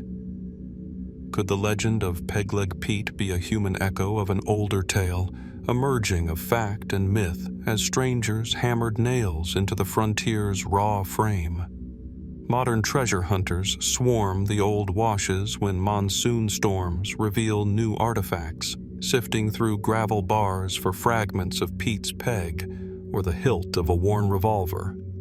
Soil resistivity surveys along the Jornada corridor detect anomalies beneath surface layers, metallic fragments perhaps, or hollow spaces where a satchel could have been buried. Yet each promising lead dissolves as teams dig by shovel and brush, just shards of pottery or oxidized nails. The desert, it seems, prefers its secrets unmolested. Local artists keep the legend alive, painting murals of a shadowed figure whose wooden limb gleams against twilight skies, his silhouette flanked by prismatic mirages. Visitors at Tortugas Mountain swear at dawn they can hear taps echoing among cactus spines, as though a lost traveler still journeys toward an elusive horizon. Paranormal investigators capture EVPs of a measured tap, tap, tap on abandoned porch floors, even when no footsteps can be seen. Are these sounds mere auditory illusions conjured by wind and rustling mesquite, or vestiges of a walker caught between worlds? In tracing Pegleg Pete's footprints, both tangible and imagined, we confront the flux of history itself. How do records and oral traditions warp in the desert's heat? When an isolated witness recalls a man's kindness, or a family hides a letter from its past, threads begin to fray, knot, and reweave into legends. And when we chase those legends, do we seek a single man or a mirror reflecting our own fears and hopes about a land that demands both respect and surrender? As twilight deepens and the wash's smooth stones glisten under a rising moon, we stand at the edge of the Jornada, feeling the hush of centuries pressing in. Pegleg Pete's story, part outlaw's confession, part desert spirit, remains stitched through every tumbleweed and sand-blown track. We will likely never know whether he was Peter Morales from El Paso, a fallen soldier turned guide, or something older than time, born from stories whispered by the wind. But in that uncertainty lies the true essence of the myth, a journey without end, tapped out in the slow rhythm of a wooden leg, leading us ever deeper into the mysteries of the Wild West. As the last echoes of Pegleg Pete's wooden-tapped rhythm fade into the high desert, our path leads northward into the mist-shrouded foothills of the Sierra Nevada. Here, where pines lean toward silent skies and the air carries a whisper of pine pitch and decay, lies Bodie, a town once alight with promise, now frozen in a state of eerie suspension. Step onto its rutted main street at dawn, and you'll find weather-beaten storefronts half open to the elements, a saloon door creaking on splintered hinges, a peeling liquor license sign still clinging to its nail, and windows fogged by decades of dust. In 1859, William S. Bodie discovered gold here, and within months the camp swelled from a handful of tents to a teeming boomtown. By 1879, Bodie boasted a population upwards of 7,000 souls, complete with sawmills, schools, churches, and over 60 saloons. Mining companies poured capital into the earth, sinking shafts and stamping ore into rich shipments of gold ore. Yet with fortune came violence, gunfights at high noon, vigilante hangings in the jail yard, and a steady toll of miners lost to accidents in the labyrinth of tunnels beneath the hillside.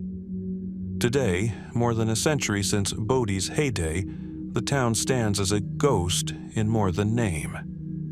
Buildings lean at impossible angles, floors sag beneath rotting beams, and porches buckle under their own weight. In the old post office, faded ledgers remain on the counter as if the clerk might return at any moment. In the Wells Fargo office, iron safes sit open, their combination dials rusted still. Visitors often report a palpable chill here, even on sunlit afternoons, and some swear they've heard whispers echoing through empty rooms. Verified records tell us that Bodie suffered a series of devastating fires, most notably in 1892, when flames raced through wooden walls faster than fire breaks could hold them. Insurance claims from that year list dozens of destroyed businesses, and personal letters from townsfolk speak of ashes falling like snow. Yet, for every building lost, another rose from the charred timbers. By 1910, however, the mining veins had dwindled. The ore was harder to extract, and many families moved on. Ghost town enthusiasts preserve Bodie under a state park designation, but they also preserve its silence, and with it, the stories that refuse to fade.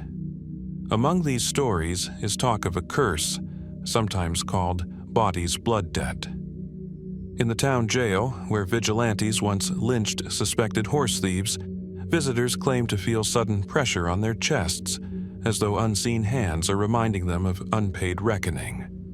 A longtime ranger recalled placing a sensitive seismograph beneath the gallows, which should have registered only the creak of wind-heaved lumber, but it instead recorded faint vibrations resembling human footsteps pacing at irregular intervals. In the former schoolhouse, a few broken desk chairs still stand in rows. At dusk, some guests report seeing black shapes moving between the desks, as if children stepping out of time to chalk the day's lesson. A local historian cites a diary entry from 1900 detailing how a teacher left town abruptly, haunted by the laughter of empty benches. Could those benches still bear the imprint of classroom ghosts, or does the mind simply piece together echoes in a cavernous, echoing space?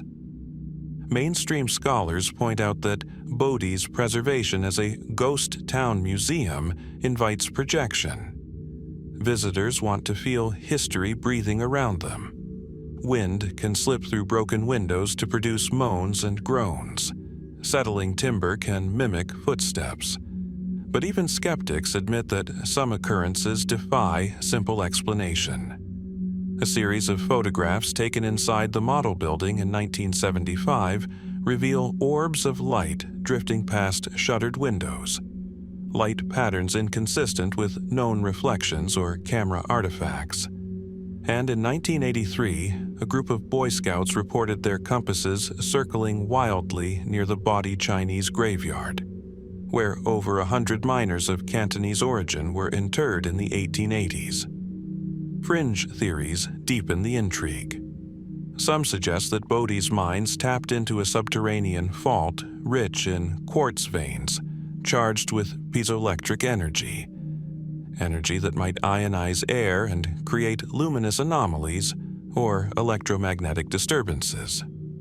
Others posit that the violence of vigilante justice and mining accidents left a spiritual imprint on the land, a residual memory that replays itself under certain conditions, a kind of haunt triggered by dwindling daylight or shifting barometric pressure. Local Paiute elders reference an older tale that the land around Bodie was once a place of wandering ones, where spirits of the departed walked between worlds. They caution against trespassing after dark, suggesting that souls seeking oblivion still tread the crooked alleys. When the moon rides low and full, some motorists on nearby Highway 395 glimpse lights bobbing in the mine pits, lights too steady for flashlights, too colored for vehicle lamps. Are these lanterns carried by miners late for shift change, or something older, tied to the Earth's hidden currents? Archaeologists have noted that Bodie's soil contains elevated levels of arsenic and mercury, remnants of ore processing, which can produce hallucinatory effects when airborne in dust. Yet even those willing to attribute strange visions to toxins pause at the reports of cold spots confined to certain corners of buildings, or the sudden jolt of electronic devices failing at precise moments, despite fresh batteries and shielded wiring. As twilight deepens, the silhouette of Bodie's Methodist Church stands against a bruised sky. Its steeple, though missing shingles, still points heavenward, a silent sentinel over forgotten graves in the nearby cemetery.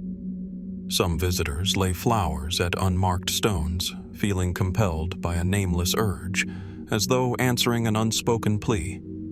Could these simple gestures honor souls who never found rest, or are they echoes of our own yearning to connect with lives once lived? In the hush that follows nightfall, the wind sighs through cracked clapboard, and a single crow's call shatters the stillness. We are left with a tableau both beautiful and unsettling. A town caught between preservation and decay, where every shuttered doorway invites a question and every fallen timber holds a story. What truths lie hidden in Bodie's dust-choked air? What debts remain unpaid, and what voices long silenced still murmur through these empty streets? The curse of Bodie Ghost Town remains unsolved, its legacy woven from fact and folklore. As you stand amid the silent ruins, ask yourself, are you witnessing the restless stirrings of the past, or simply the resonance of your own imagination? And beneath the moonlit pines, what other mysteries wait, just beyond the reach of our lanterns? As the sun climbs above Bodie's silent rooftops, casting long shadows across half-collapsed porches and dust-choked streets, our journey veers once again, this time eastward, into the rugged foothills of what is now central Idaho. Here, amid stands of lodgepole pine and stands of trembling aspen, lies the whispered memory of Adam's diggings, a gold field so rich it vanished almost as quickly as it was found. Imagine a narrow canyon, its walls streaked with iron-rich quartz veins that gleam in morning light, the floor carpeted with pine needles and scattered tailings from eager hands. A faint trail winds along a creek that gurgles through boulders, its banks littered with rusted pickaxes and the occasional leather boot sole, residual relics of a feverish chase for fortune. In the spring of 1862, a prospector named Henry Adams, drawn by rumors of placer gold upriver from the Boise Basin, followed the creek beyond any established claim. According to his own sparse notes, he stumbled upon coarse nuggets the size of walnuts, shining like drops of sunlight trapped in rock. He spent days dredging the creek bed, erecting sluice boxes and hauling panfuls of sand streaked with gold dust. When Adams finally returned to Boise City in June, he carried sacks heavy with bright flakes, proof that the mountains held untold wealth. His maps and directions, rudimentary though they were, inspired dozens of men to follow in his footsteps, hoping to share in the bonanza. Verified accounts chronicle the rush that followed. Within weeks, a makeshift settlement sprang up along the creek. Canvas tents braced against pine roots, a solitary saloon built from scavenged lumber, and wagons rattling over washed-out switchbacks to deliver supplies. Newspapers of the Idaho Territory trumpeted Adams's gold as the next great strike, urging prospectors to stake claims before the richest gravels were gone. But as summer waned, a curious pattern emerged. Newcomers often struck rich pay streaks one day, only to return empty-handed the next. Some pairs of miners, following Adams' map, reached the site only to find each other's works half-dug, as if the creek itself had shifted overnight.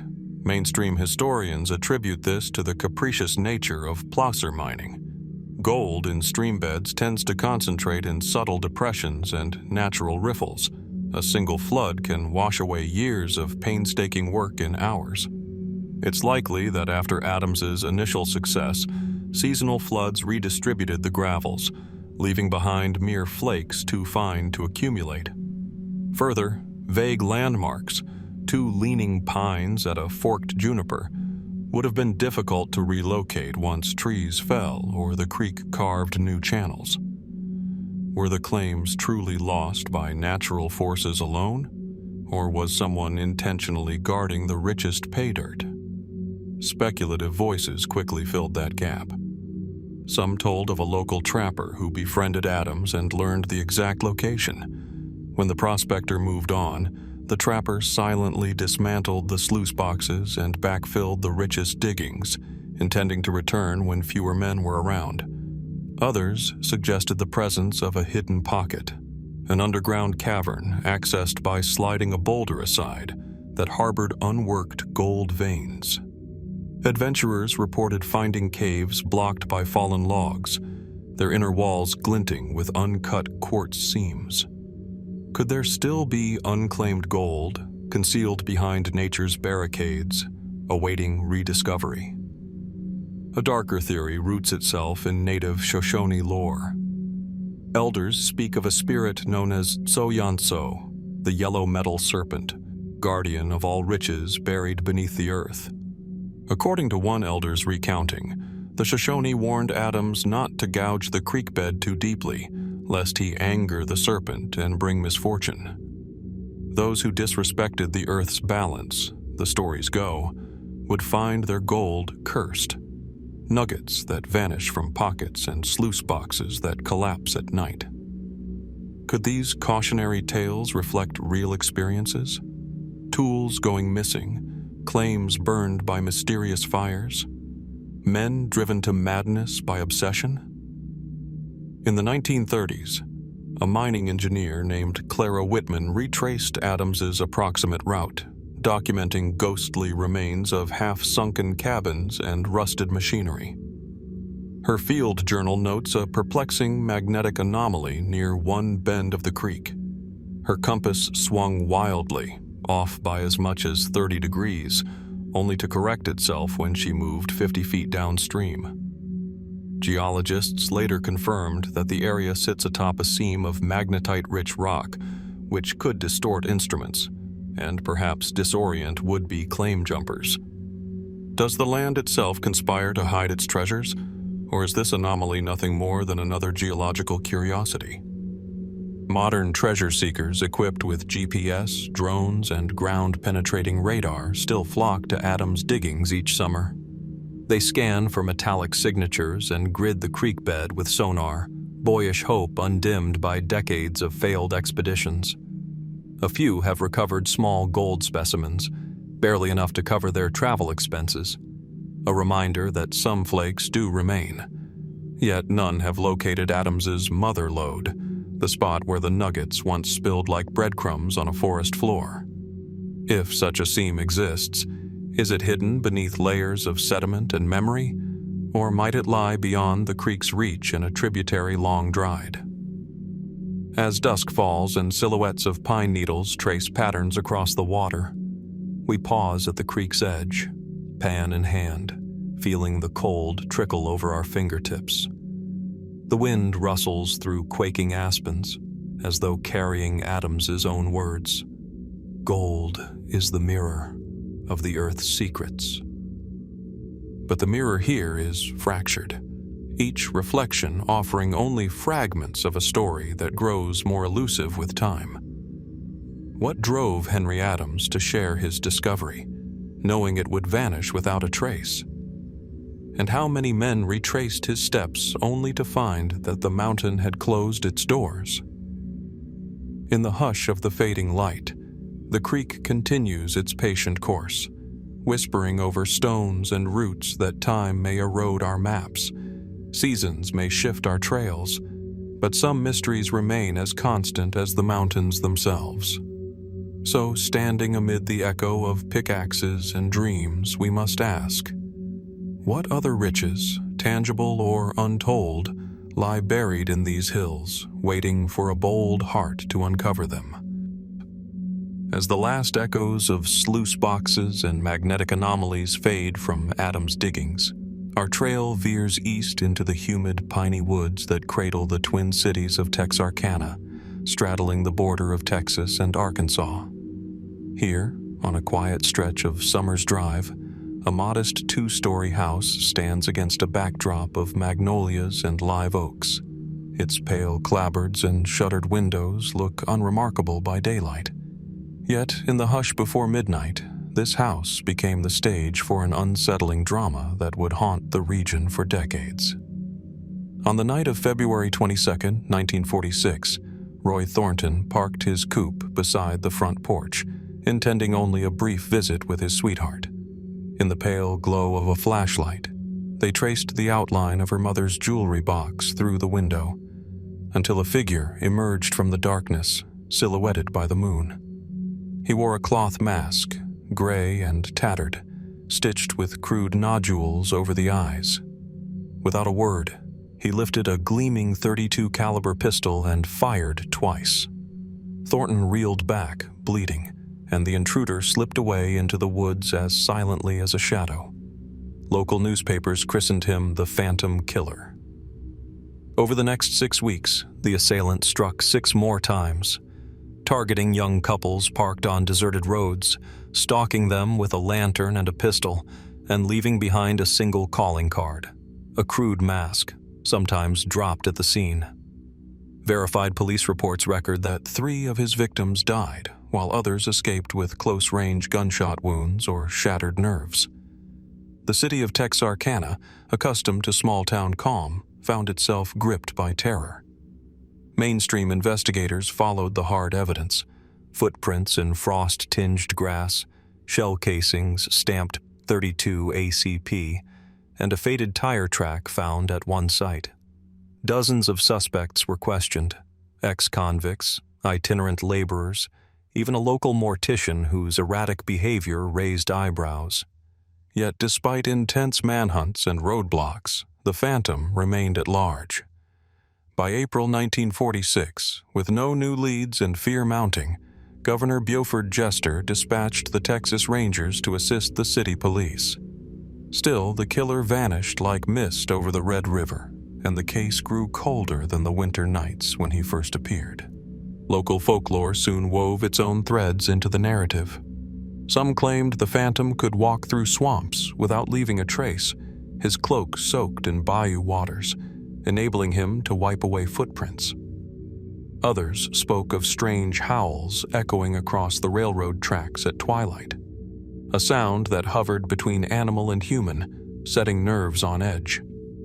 A handful of residents insisted they saw a pale light bobbing among the cypress trees, as if carried by the killer's lantern, though no living soul followed its glow. Speculative theories took root in the region's undercurrents. Fringe writers argued that the Phantom was not a man but a revenant, a spirit of a Confederate soldier who had died in a nearby skirmish, condemned to replay violence along the town's darker roads. They drew on local lore about Union cannons buried in the woods, suggesting that restless souls still roamed the borderlands. Was there some lingering curse from the Civil War, dredged up by the modern violence of a masked gunman? Others proposed more psychological explanations. In 1961, criminologist Dr. Clara Whitman interviewed surviving victims and noted a pattern. The attacks occurred on nights when quarter moons hung low in the sky, and the Phantom struck only after couples had parked in isolated areas where the mind could spin shadows into specters. Could the killer have been manipulating primal fears, knowing that the forest's stillness, amplified by pale lamplight, would paralyze his prey? A controversial theory surfaced in the 1980s when an unverified memoir attributed to a local deputy suggested collusion between the Phantom and powerful bootleggers. According to the document, the killer's rampage kept law enforcement distracted while moonshine convoys moved along backroads. The deputy claimed to have seen a masked driver guide cars through clandestine routes under cover of the Phantom's terror. Yet no corroborating records exist, and the memoir's authenticity remains in question. In recent years, investigators armed with modern forensic tools have revisited the evidence. DNA analysts have tested preserved shell casings and a scrap of mask fabric, hoping to link the Phantom to known offenders.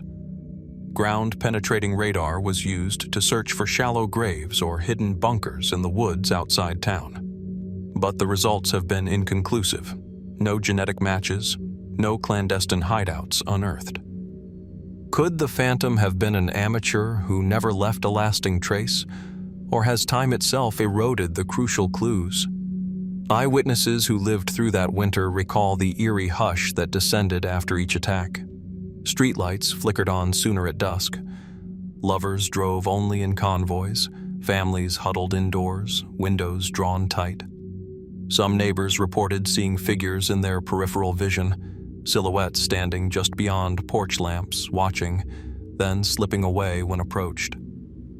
Were these glimpses of the Phantom himself, or the imprint of communal fear manifesting in restless vigilance?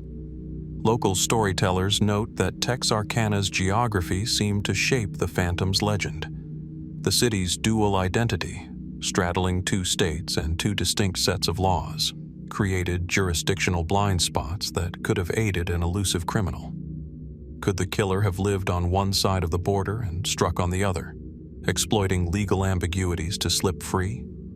And in a region where railroad lines weave east-west and highways fan out like spokes, might he have simply melted into the larger world before he was finally brought to heel? As the years relent into decades, the Texarkana Phantom's true identity remains unclaimed. His mask, a tattered illusion of anonymity, was never matched to a face. The victims whose lives he shattered have long since moved on or passed away, taking their fragmentary memories into the earth. And the town, resilient yet humble, has restored the house on Summers Drive, its clapboards freshly painted, the ground beneath cleared of frost-bitten footprints. Still, when the wind whistles through the eaves at night, some residents swear they hear the faintest tap of a pistol against wood, and the gentle brush of footsteps just beyond the door. What binds these tales of gunfire and shadows, of footprints woven through pine needles, of masked terror and vanished menace? Was the Phantom a man shaped by wartime trauma, a criminal exploiting borders and fear, or is there something more insubstantial at work, an echo of violence that defies full explanation? As you stand on that quiet corner of Summers Drive, in the hush before midnight, ask yourself, what truths remain hidden in Texarkana's split allegiance, and will the Phantom's mask ever fall to reveal the story behind the specter? As the whisper of masked footsteps and bayou pines drifts away into the humid Texarkana night, our journey swings westward into the high desert of southwestern Utah, where sandstone mesas bleed orange at sunset, and the wind carries secrets older than the railroads. Nestled on a crumbling slope above a dry wash lies the entrance to what was once called the Blue Bucket Mine, a humble adit carved into blue-tinged shale, its name born from the lone miner's metal pail, painted azure to stand out against drifting sands. Step inside, and the air cools immediately, heavy with the scent of damp earth and lingering dust. The timber supports, rotten at the edges, sag beneath decades of unspoken stories. In the fading light, the blue bucket rests against a timber post, its paint chipped to reveal rust beneath, an object simultaneously ordinary and uncanny, as if frozen by time's breath. Beyond it, the tunnel slopes downward, vanishing into murk where every footstep stirs gravel that echoes like distant rainfall. In the summer of 1898, a prospector named Silas Crane arrived at the mouth of the adit, his pack light but his hopes heavy with gold fever. Verified diary entries recount how he'd traced signs of copper staining to this outcropping, testing panning gravels in the arroyo below. When Crane struck pay dirt, a vein so rich the pan ran thick with yellow metal, he marked his success by propping that blue bucket at the entrance, a silent beacon to fortune's favor. He disappeared 10 days later, leaving behind a journal scribbled with claims of veins that glow in moonlight and an ambition that outpaced caution. Mainstream historians note that Crane's gold finds were consistent with small-scale placer lodes common to the region, quickly exhausted by any sustained effort. Heavy summer rains would have washed fine nuggets downstream, leaving only flecks too sparse to sustain another prospector. Yet accounts from Crane's contemporaries hint at something more elusive. A fellow miner, John Bear Whitlock, wrote that he once entered the tunnel and saw copper veins shimmering with an otherworldly iridescence, colors beyond any known mineral, before the roof groaned and forced him back into daylight. Over the next 2 decades, a handful of fortune seekers tried their luck at the Blue Bucket mine, only to leave in frustration or trepidation. Ranchers in the valley below reported hearing late-night lanterns bobbing in the wash, though no tracks were found at dawn. One party discovered a half-burned campfire at the creosote edge, the embers still smoldering despite dry sage and wind.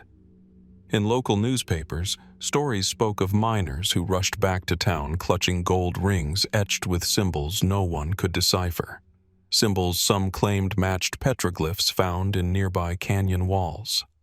Speculative theories soon found purchase in shadowed saloons.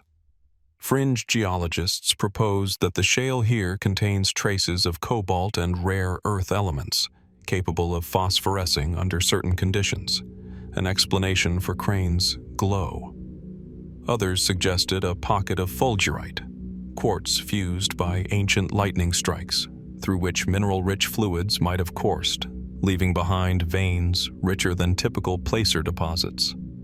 Could such geological happenstance explain the mine's strange luminescence? Or is that a rational veneer over tales shaped by fevered ambition? Even more intriguing is the notion of deliberate misdirection. Some believe Crane himself orchestrated a ruse, planting gold samples from another claim to lure competitors, and then quietly relocating to richer fields elsewhere. In this telling, the Blue Bucket becomes a decoy, a lure dangling before desperate eyes. Proponents point to a letter Crane sent to a partner in Denver, hinting at newfound wealth, yet refusing to share coordinates until men no longer stalk these mesas. If Crane masterfully obscured the mine's true location, are we chasing a ghost forged by greed? Anthropologists remind us that the region hosts ancestral lands of the southern Paiute, whose oral traditions speak of singing stones buried in shale beds, stones believed to resonate with Earth's memory when tapped. Could the so-called glowing veins have been a misinterpretation of these cultural tales, filtered through the prospector's desire for gold? And if Crane or his contemporaries overlooked the sacred nature of these features, did they unwittingly awaken something meant to remain silent? In 1972, a university geology team scoped the site with modern tools, unearthing no significant cobalt or fulgurite deposits, only traces of common copper sulfides long oxidized. Yet their soil magnetometer recorded odd readings, a small, localized anomaly that defied straightforward explanation. Were these signals artifacts of buried metal tools, or hints of a pocket still waiting to be unearthed? And if such a pocket exists beyond the reach of standard assays, might it lie deeper than any miner dared explore? Each autumn, wanderers who know the secret name of the wash trek to the adit's mouth, scanning the slope for that flash of sky blue paint. Some find the bucket intact, others see only splintered posts and a vague depression. Carrying maps and GPS units, they grid the talus below, probing for hidden shafts. Few return with more than a shard of pottery or a rusted pickhead. Yet each failure seems to fuel the mystery rather than deflate it, drawing fresh seekers who believe that Crane's story is more than a cautionary tale of fortune lost. As the pale moon climbs above those red-hued mesas, its light catches the bucket's rim in a soft gleam, as if beckoning us deeper into the earth. We stand at the threshold of Crane's ambition, between the tangible remains of wood and metal, and the intangible whispers that speak of riches beyond measure. What drove Silas Crane to vanish so abruptly? Was his promise of wealth simply swallowed by the canyon's caprice? Or did he uncover something far stranger than gold? In the hush of that silent adit, where wind-borne sand drifts across the decomposed shale, we are left with questions that outshine any glint of metal. What lies beyond our lantern's beam, hidden in the blue shadows? And if the richest vein still awaits discovery, will it reward us with the glittering wealth Crane sought, or with the echo of a dream that can never be fully grasped? As the echo of pickaxes and cobalt anomalies fades from the Blue Bucket mine, our path turns south, following the winding course of a river carved deep into limestone canyons.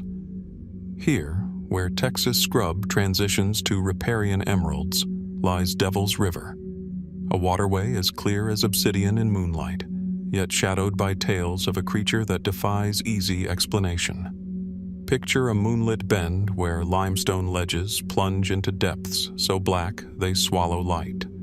Cattails whisper in a breeze scented with wet cedar, and the water's surface holds a stillness that feels almost sacred, until something large, dark, and silent stirs below. The earliest written accounts date to the 1880s, when settlers traveling the San Antonio del Rio Road reported planks and freight wagons swept away by unseen forces. They spoke of currents that seemed stronger than any natural flow, of ripples forming concentric rings around invisible cores. In 1892, a rancher named Elias Monroe found massive drag marks on the riverbank, points of abrasion suggesting a creature at least 20 feet long had climbed ashore, its scaly body scraping against rock. His journal describes the frayed ends of a leather harness, as though the beast had once borne riders or loads, then broken free to reclaim its solitude. Mainstream biologists note that Devil's River hosts several species of large catfish, some specimens measuring over 6 feet and weighing more than 100 pounds. Channel cats and flatheads are known to linger in deep pools, feeding on smaller fish and carrion. Could a particularly oversized specimen, buoyed by an unusually abundant forage of carp and crayfish, have grown to legendary proportions? Yet dead catfish, however large, eventually surface or wash downstream. No carcass matching the rancher's description has ever been found, and the drag marks suggest a body far wider and heavier than any freshwater fish recorded in North America. Local indigenous narratives add another layer. Comanches and Kiowas tell of a water spirit called Nerndy, a guardian of springs and rivers who could assume the form of a great serpent. When the land was overhunted or disrespected, the serpent would surface to remind humans of their place in the order of life. Some elders insist that early explorers disturbed sacred pools, provoking Nerndy's wrath. Could the monster of Devil's River be a cultural echo, a manifestation of ancient warnings etched into modern memory? Speculative theorists push even further.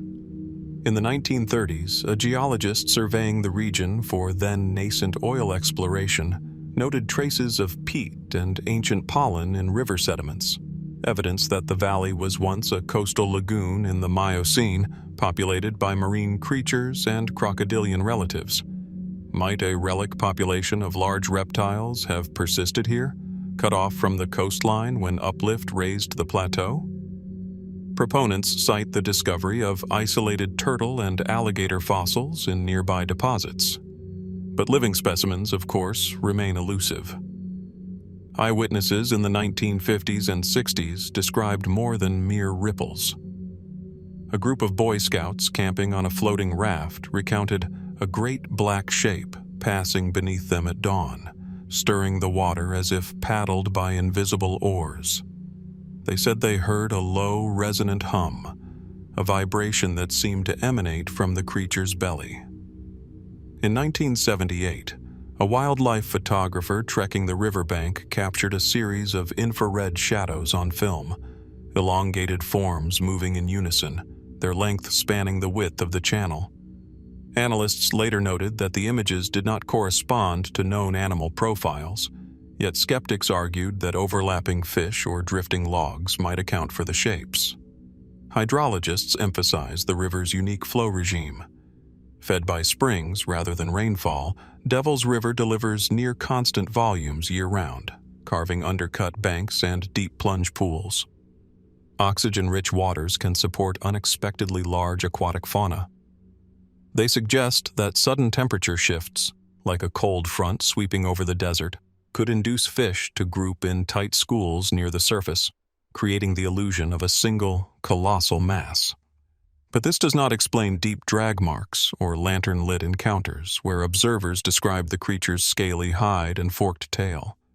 Fringe cryptozoologists speak of an undiscovered river dragon, a serpentine cryptid related to Asian water snakes, but adapted for North American freshwater ecosystems. They reference an 1886 Fort Clark military report noting a long, glistening spine crossing the river, golden in afternoon light, before disappearing under a limestone ledge.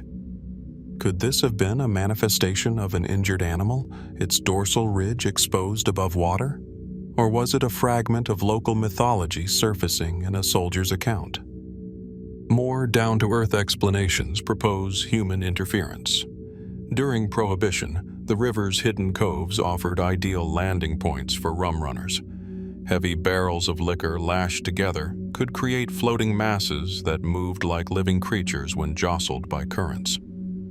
After unloading, smugglers might have scuttled barrels to conceal evidence, allowing them to drift or be dragged ashore. Over time, stories of clinking wood and sudden movements in the water coalesced into the Devil's River monster legend. But would such barrels leave the deep gouges and scrape marks observed a century earlier? In recent years, modern adventurers equipped with underwater drones and sonar have scanned the river's deepest pools. They've mapped cavities hollowed beneath fallen boulders, noting voids large enough to harbor sizable animals, or caches of sunken debris. One sonar sweep in 2014 detected an elongated form nearly 15 feet long, resting 10 feet below the surface. When researchers sent a submersible camera, they found nothing but shadow and silt stirred by the vehicle's lights. Was the signal an artifact, a log wedged in debris, or evidence of something that fled when disturbed? As night falls and the canyon walls drink in the glow of the setting sun, the river's surface shivers with reflections of starlight. We stand at the water's edge, feeling the pulse of a current that has carried stories from indigenous elders to Spanish explorers, from ranchers to cryptozoologists. What creatures born of biology or myth glide through these depths? Is the Devil's River monster a fish grown titanic by the river's cool springs, a serpent born of ancestral warnings, or a mirage conjured by shifting light and water? In the hush broken only by the river's murmur, we are left with a single question. When we cast our eyes into those inky depths, what truth floats just beyond our sight? And will we ever learn to read the currents that conceal it? Leaving the dark depths of Devil's River behind, our journey climbs once more into the high desert, this time along a lonely stretch of sand-swept road where the foothills of the Sierra Nevadas melt into the Great Basin. Here, where dawn's first light softens the contours of scrub and sage, travelers speak in hushed tones of a phantom stagecoach that glides along the roadside as if drawn by invisible reins. Imagine pulling your wagon onto a washboard track at twilight, the air cool and still, when ahead you glimpse the glow of lantern light bobbing between dust-choked mesquite. As you lean forward, heart pounding, a 4-horse coach emerges, its black panels gleaming like polished obsidian, its wheels turning without a sound. 2 silent drivers sit side by side, faces hidden beneath broad-brimmed hats, and no matter how fast you urge your team, the Phantom coach stays always just beyond reach. Verified records show that stagecoach lines crisscrossed this region in the early 1870s, carrying Wells Fargo gold shipments and mail between isolated outposts like Bodie, Belleville, and Aurora. In 1873, a driver named Samuel Whitlock vanished without a trace along this very route, his mail pouch found empty beneath a collapsed wash, wheel tracks leading nowhere. Official dispatches recorded only the harsh reality of frontier travel: sudden sandstorms, treacherous gullies, and desolate nights. Yet those same reports note something else: anomalous lantern glow seen by other drivers, even when no coach was scheduled. Could Whitlock's disappearance be entwined with the first flickers of a more unsettling phenomenon? By the late 19th century, frontier newspapers ran breathless dispatches. A miner named Joseph Kinsey claimed that on a moonless night in 1881, he watched 4 spectral horses lunge from the darkness, their harnesses rattling like chains, drawing a stagecoach bristling with lamps and polished brass.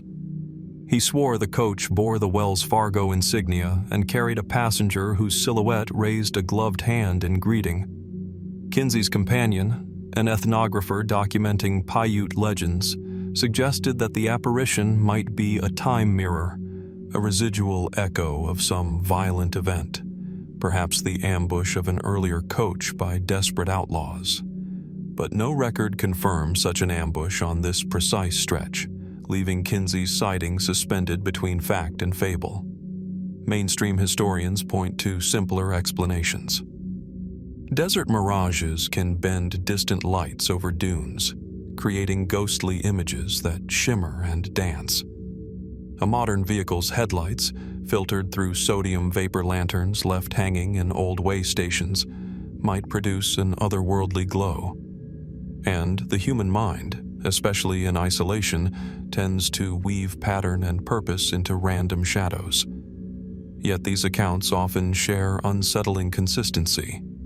The precise shape of the stagecoach, the rigid posture of the drivers, even the metallic rasp of unseen wheels.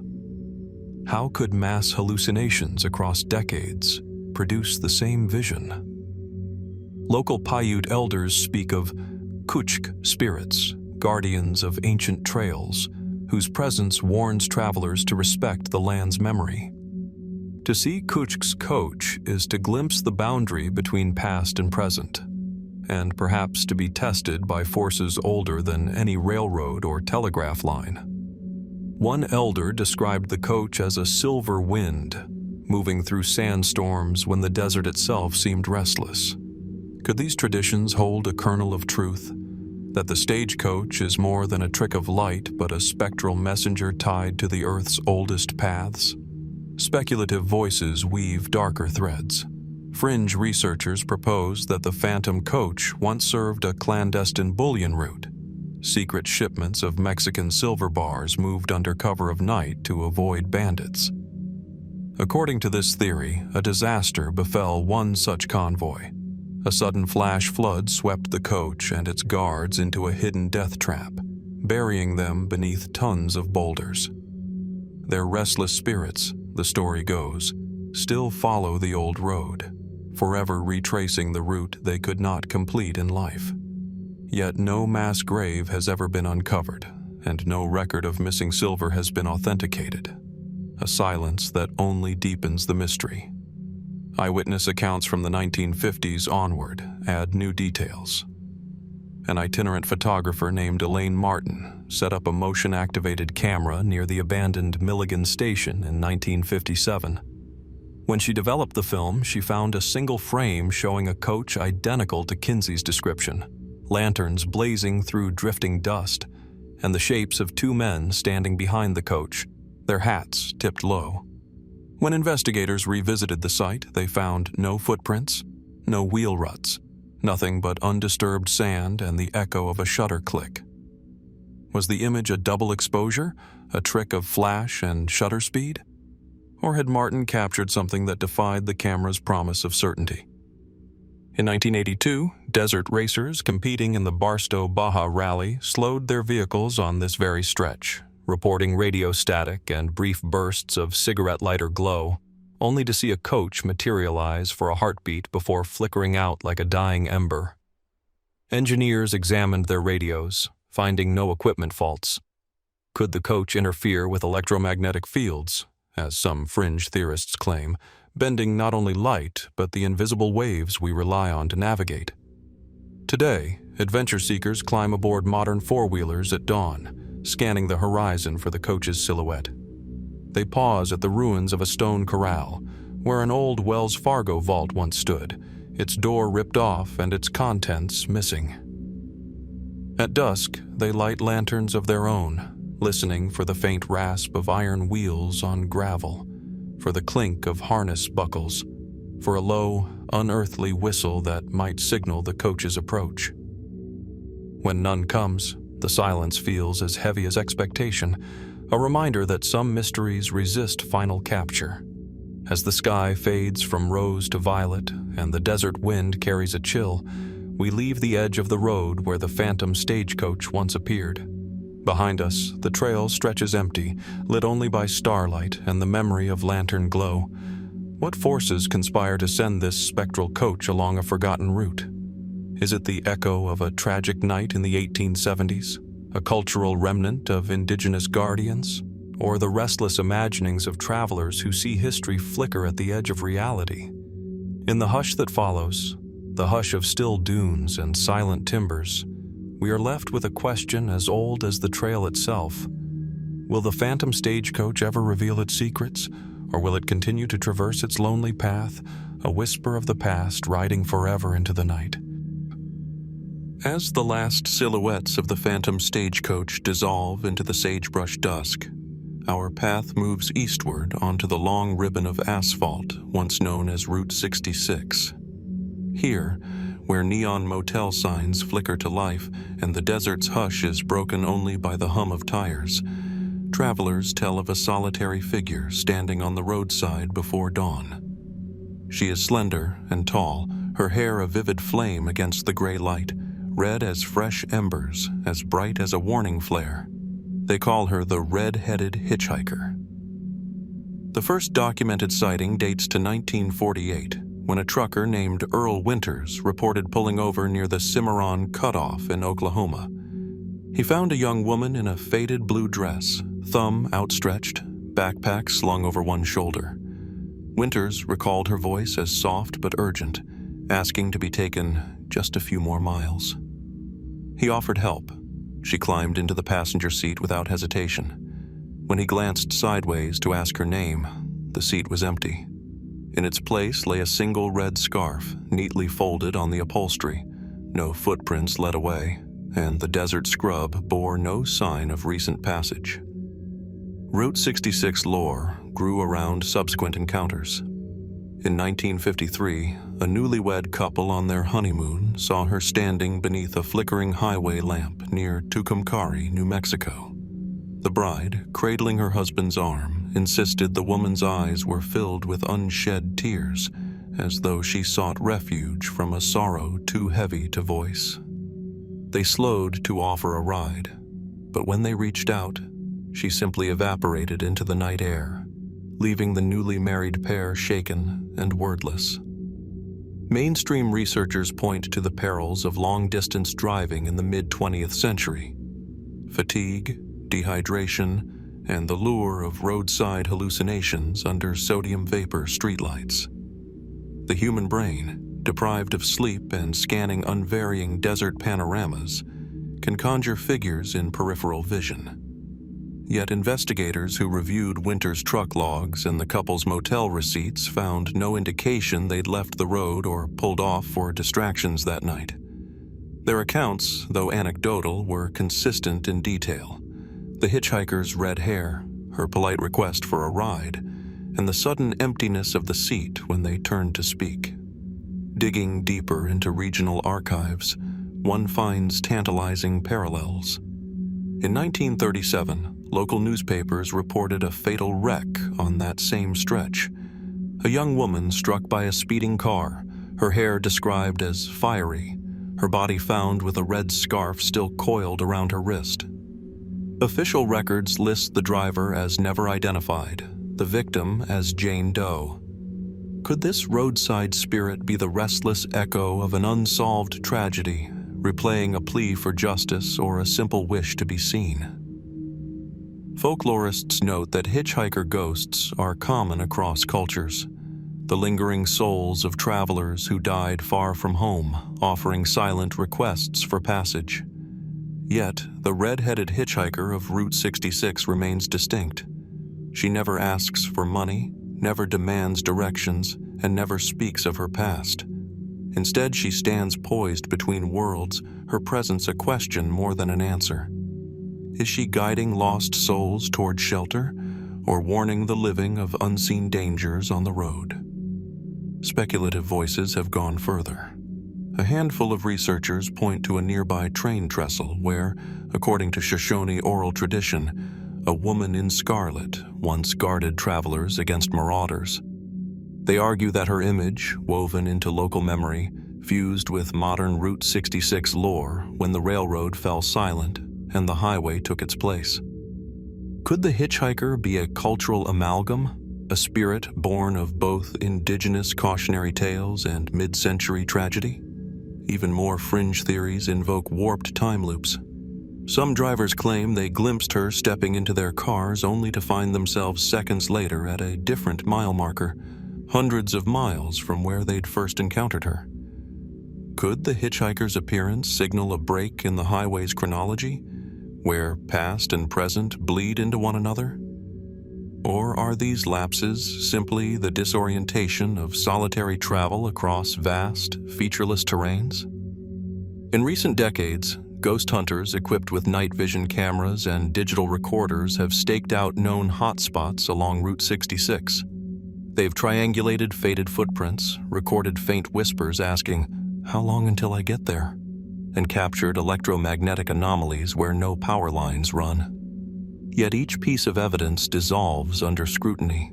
Footprints too shallow to confirm a full adult weight. Whispers that vanish when speakers replay them. EM readings that spike with approaching storms. What remains is a mosaic of possibility rather than certainty. Local residents, too, have their own encounters. A diner host in Adrian, Texas, recalls a morning in 1985 when a red-headed woman walked in just as dawn broke, ordered coffee, and asked if they had found her driver yet. When he assured her he'd checked the logs, she nodded gratefully, then disappeared through the back door, leaving her mug half full on the counter. The manager found no back entrance. The diner was closed that day until opening hours. Was she seeking someone who never arrived, or someone who never left? As twilight deepens into night, Route 66's neon signs glow like distant beacons.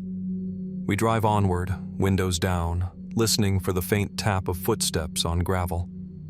Is the red-headed hitchhiker a residual sorrow carried on desert winds, a warning from a bygone community, or a psychological projection shaped by isolation and fatigue?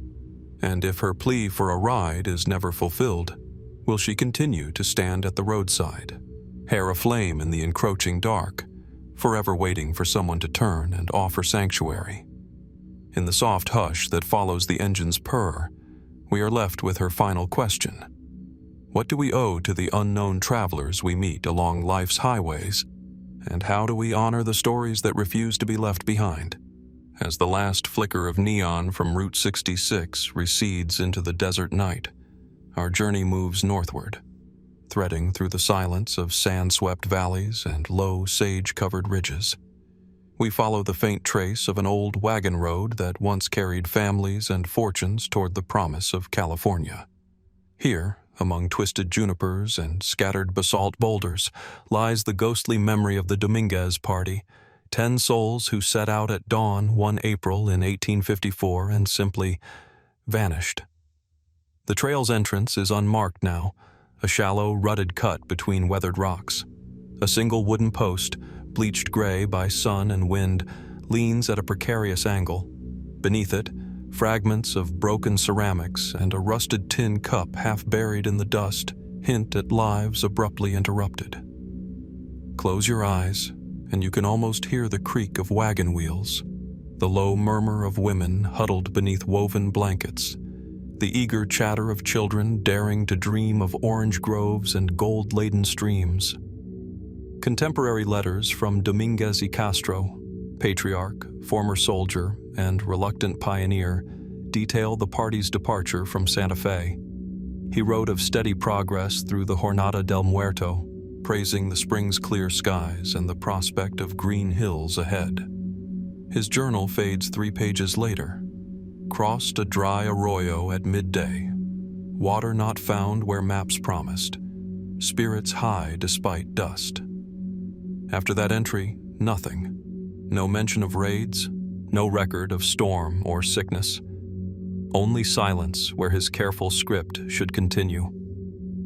When rescue parties arrived weeks later, they found 10 abandoned wagons, each bed neatly stacked with provisions. The harnesses lay across bleached skulls of cattle. Unshod horses galloped away at the first whistle of searchers. Scatterings of personal items, buttons, buckles, a child's torn shawl, led into the low foothills, then stopped as abruptly as they began. No graves were ever discovered. No footprints led clear of the canyon walls. It was as though the party had dissolved into the desert haze itself. Mainstream historians point to the hazards of frontier travel: hidden sinkholes, swallowing wagons, sudden flash floods in narrow arroyos, or ambushes by opportunistic raiders. The Jornada del Muerto was notorious for its lack of water, and many a traveler despaired long before the promised springs. Could the Dominguez wagons have veered off course into a side canyon, victims of thirst and confusion? Yet in most such tragedies, bodies or belongings eventually surface, washed downriver or exhumed by scavengers. Here, the land offers no such evidence, only the soft sigh of wind through rock. Local Apache and Comanche oral traditions speak of the Trail of No Return, a corridor where the earth holds memories too heavy to bear. Elders whisper that once, long ago, a drought spirit claimed those who dared to pass without proper offering. Tribesmen would leave cornmeal and tobacco at cairns to honor the land's power. A party ignorant of this custom risked more than thirst. They risked being enveloped by the spirit's hunger. Could Dominguez's caravan, focused on survival rather than ceremony, have unwittingly trespassed into sacred ground? Eyewitness accounts collected in the late 19th century add strange color. A prospector named Miguel Salazar claimed to have seen 10 lanterns drifting among the canyon walls at sunset, moving in single file as if guided by distant footsteps. He rode toward them, hoping for company in the night's chill, only to see the lights glide through a rocky cleft and vanish against an impossibly sheer cliff. When he returned at dawn, there was no path, no sign of human passage, only the whisper of red sands. Speculative theories push the mystery further. Fringe geologists note that the region sits atop a network of subterranean caverns carved by ancient rivers. They propose that, in places, the surface ground is thin, able to collapse into hidden chambers. If the wagons passed over such a void weakened by erosion, the earth might have swallowed them whole. Horses, people, and all, leaving only sun-baked gullies in their wake. Yet no seismic surveys or cave dives have confirmed such caverns of sufficient size to entomb an entire party. Others suggest a more unsettling possibility: that the Dominguez party was lured by a false spring, its waters poisoned by toxic minerals leached from the earth. Symptoms of poisoning, hallucinations, paralysis, sudden collapse could explain why the party wandered aimlessly, unable to dig deeper or turn back. But where poisoned springs kill, they leave traces: sickened animals, discolored deposits, or scattered bones. Here, the gullies remain as pristine as they were in 1854, untouched by fever or flood. In the 1930s, an amateur archaeologist named Clara Hartley unearthed a single skeleton beneath a jumble of boulders. A woman's skull, her jaw still clamped around a coin dated 1853. She asserted it matched descriptions of Dominguez's wife, Rosa, but subsequent analysis by regional authorities questioned whether the remains were from an earlier era, perhaps a missionary traveler or an early trapper. If Hartley's find was unrelated, does that mean the true fate of the Dominguez family remains forever out of reach? Modern adventurers equipped with GPS and ground-penetrating radar still comb the canyon floors each spring when the washes are dry. They follow digital waypoints to patched sections of soil that suggest human disturbance, then set up metal detectors and cadaver dogs. Each season brings fresh hope. but so far yields only rusted nails and fragments of wagon tire. Even the most seasoned desert rats admit that the land seems to guard its secret with a patient silence. As dawn's first light gilds the canyon spires, the wind shifts, carrying the ghost of wagon tongues whispering on iron. We stand at the crossroads of fact and speculation, held between the careful records of Dominguez y Castro and the unsettling emptiness where his journal should continue. What compelled 10 travelers to vanish without mark or echo? Were they claimed by thirst, by spirits, by collapsing earth, or by choices none of us can fathom? In the hush before the sun fully rises, the story of the vanished Dominguez party remains unwritten. We are left with their last footprints, the abandoned wagons, and the question that hangs in the still air. What truths lie hidden beneath these silent sands, waiting to be discovered by someone bold enough to look beyond the map? As the last echoes of wagon tongues and juniper whispers fade from the Jornada del Muerto, our path arcs westward into the sun-scorched expanse of the Mojave Desert. Here, where granite inselbergs rise like ancient sentinels and vast dunes pulse under a merciless sky, travelers speak in hushed tones of a solitary wanderer known only as the Sandwalker. Imagine standing on a wind-swept wash at twilight, the horizon a blazing ribbon of crimson and gold, when a set of enormous footprints, 10 inches long, impossibly wide, appears in the shifting sand. No accompanying tracks suggest a gate. Each print stands alone, spaced with the precision of a deliberate march across a sea of sand. The earliest written mention comes from 1894, in a miner's diary tucked away in a dusty ledger at a Barstow saloon. He described waking before dawn to check his mule's watering trough, only to find his stock spooked by giant steps leading toward the nearby Kelso Dunes. The prints vanished at the dune's crest, as if their maker had stepped into another world. He sketched the impression in charcoal, noting a central depression where no toe should be, a singular rounded pad suggesting a foot unbound by human anatomy. Mainstream researchers point to natural causes. Uplifted slabs of shale or collapsing gypsum layers can leave pits resembling footprints, and wind-driven sand can sculpt false impressions along ridges. Bighorn sheep trackways, when viewed at odd angles or partially filled by drifting sand, sometimes suggest humanoid shapes. Yet those explanations struggle to account for repeated reports over a 100-mile stretch of desert, each with the same uncanny dimensions and precise spacing, prints that defy the mechanics of any known animal or person. In 1911, a Death Valley park ranger named Clara Mendoza stumbled upon a series of these prints etched into a narrow canyon floor.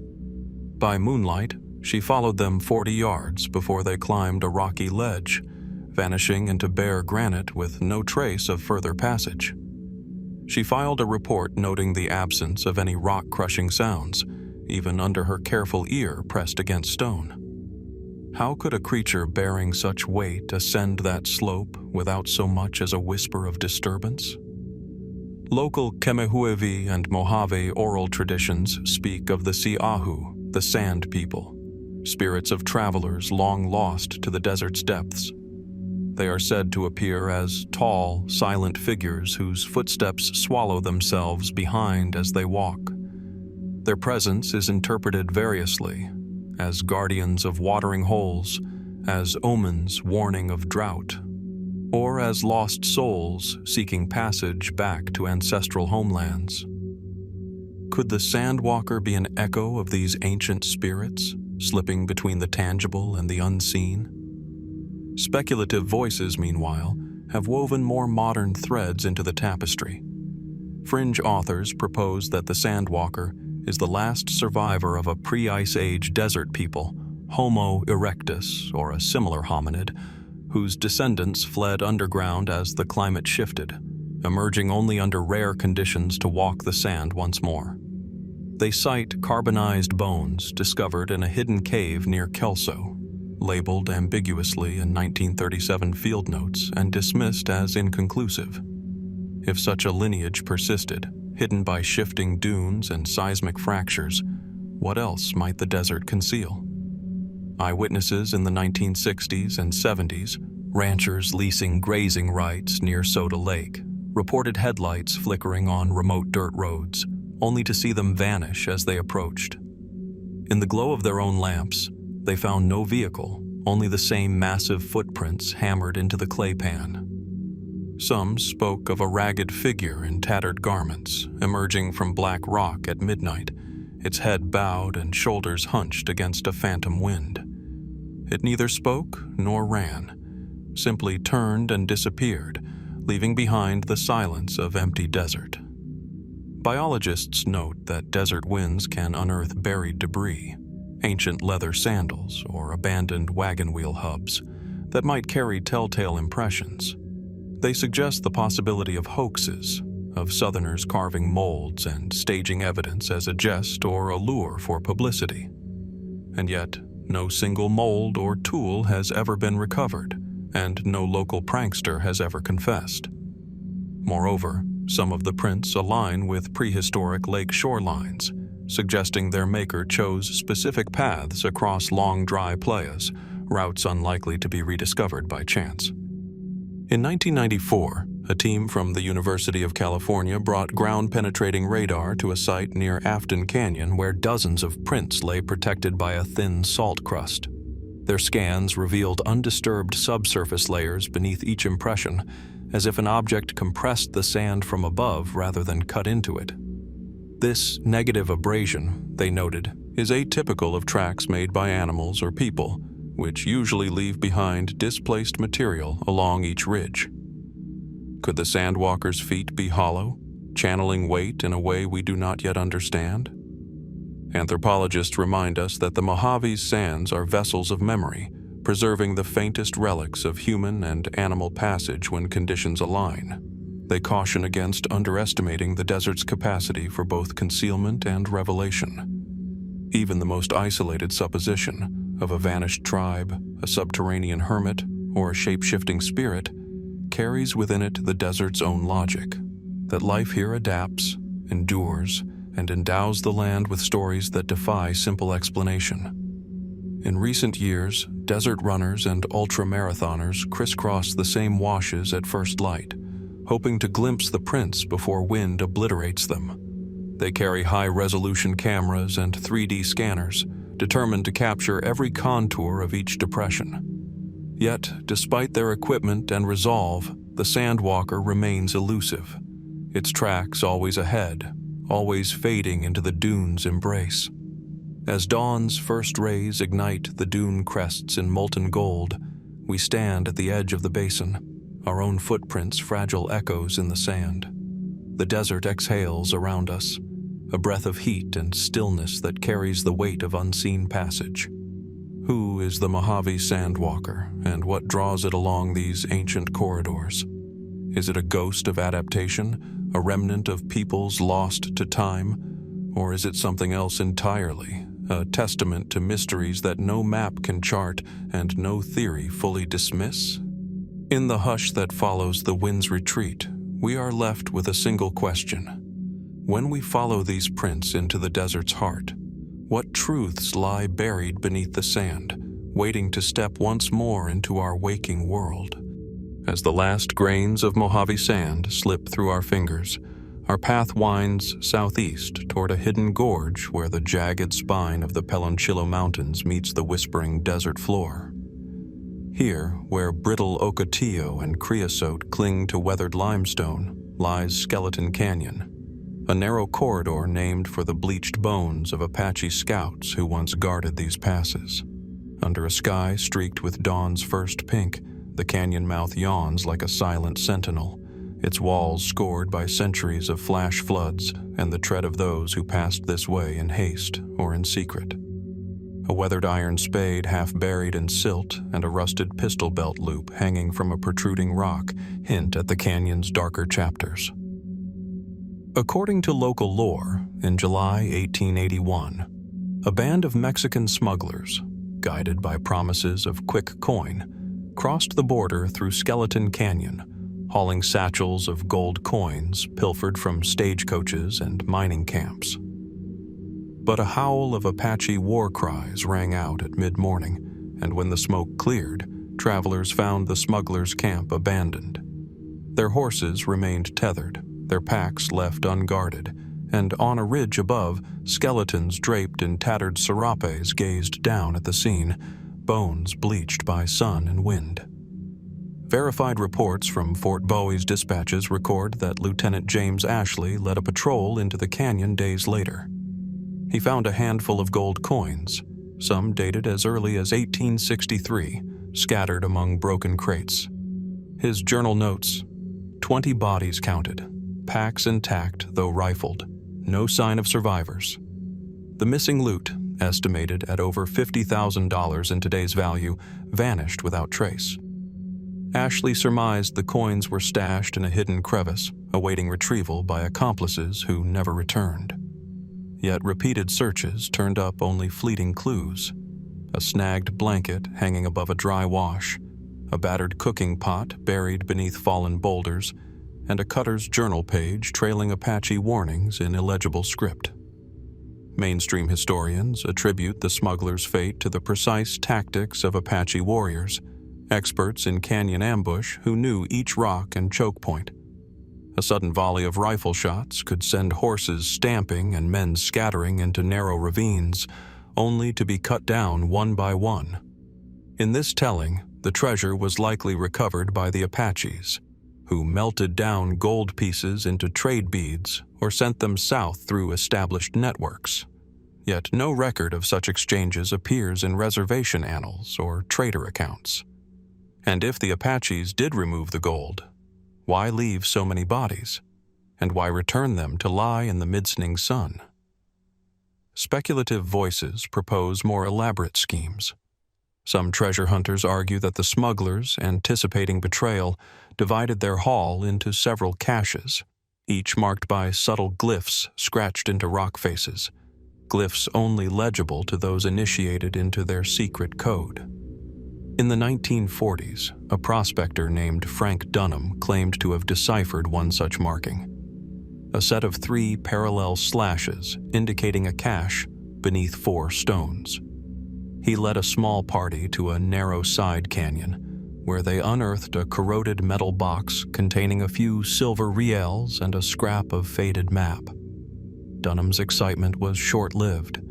Within days, vandals ravaged the site, taking bone fragments and trinkets, and the map fragment disappeared. Was Dunham's find genuine or a deliberate lure to draw others into the canyon's depths? Even more fringe theories whisper of hidden cave complexes tunneled beneath Skeleton Canyon's cliffs, extensions of a forgotten Apache network used to move secret bodies of men and goods unseen. Wingate's geological surveys in the 1930s noted anomalies in the canyon's thermal flow, suggesting voids behind the rock face large enough to house rooms or corridors. Could an elaborate subterranean chamber still hold the smuggler's treasure, shielded from both time and greedy hands by a labyrinth of natural fractures? Anthropologists remind us that oral traditions can encode history and metaphors. In Chiricahua Apache stories, Skeleton Canyon is the place where the earth swallows those who steal from her. Such tales may reflect genuine encounters with would-be plunderers, their fates woven into warnings to respect tribal lands. Could the missing gold be not just a physical cache, but a cultural ledger, its true value measured in lessons passed from elder to child? Eyewitness accounts add tantalizing color.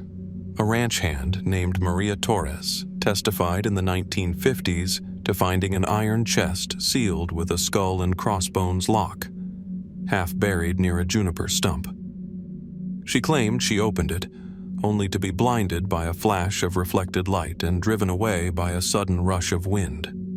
When she returned at dawn, the chest was gone, and the ground was smooth as if never disturbed. Could this have been a mirage born of moonlight, or a fleeting glimpse of treasure hidden too well to keep. More recent visitors have reported polished stone altars carved into canyon walls, smooth ovals set within larger panels, whose purpose remains enigmatic. Some suggest they may have served as markers for the smugglers' stashes, while others believe they were ritual sites predating both Apache and Spanish presence. Would a smuggler's map include sacred spaces, or did the pack train simply pass through layers of history unknowingly? As afternoon shadows lengthen across the canyon floor, the heat rises in shimmering waves. The mule deer scatter at the approach of footsteps, and the silence grows dense with memory.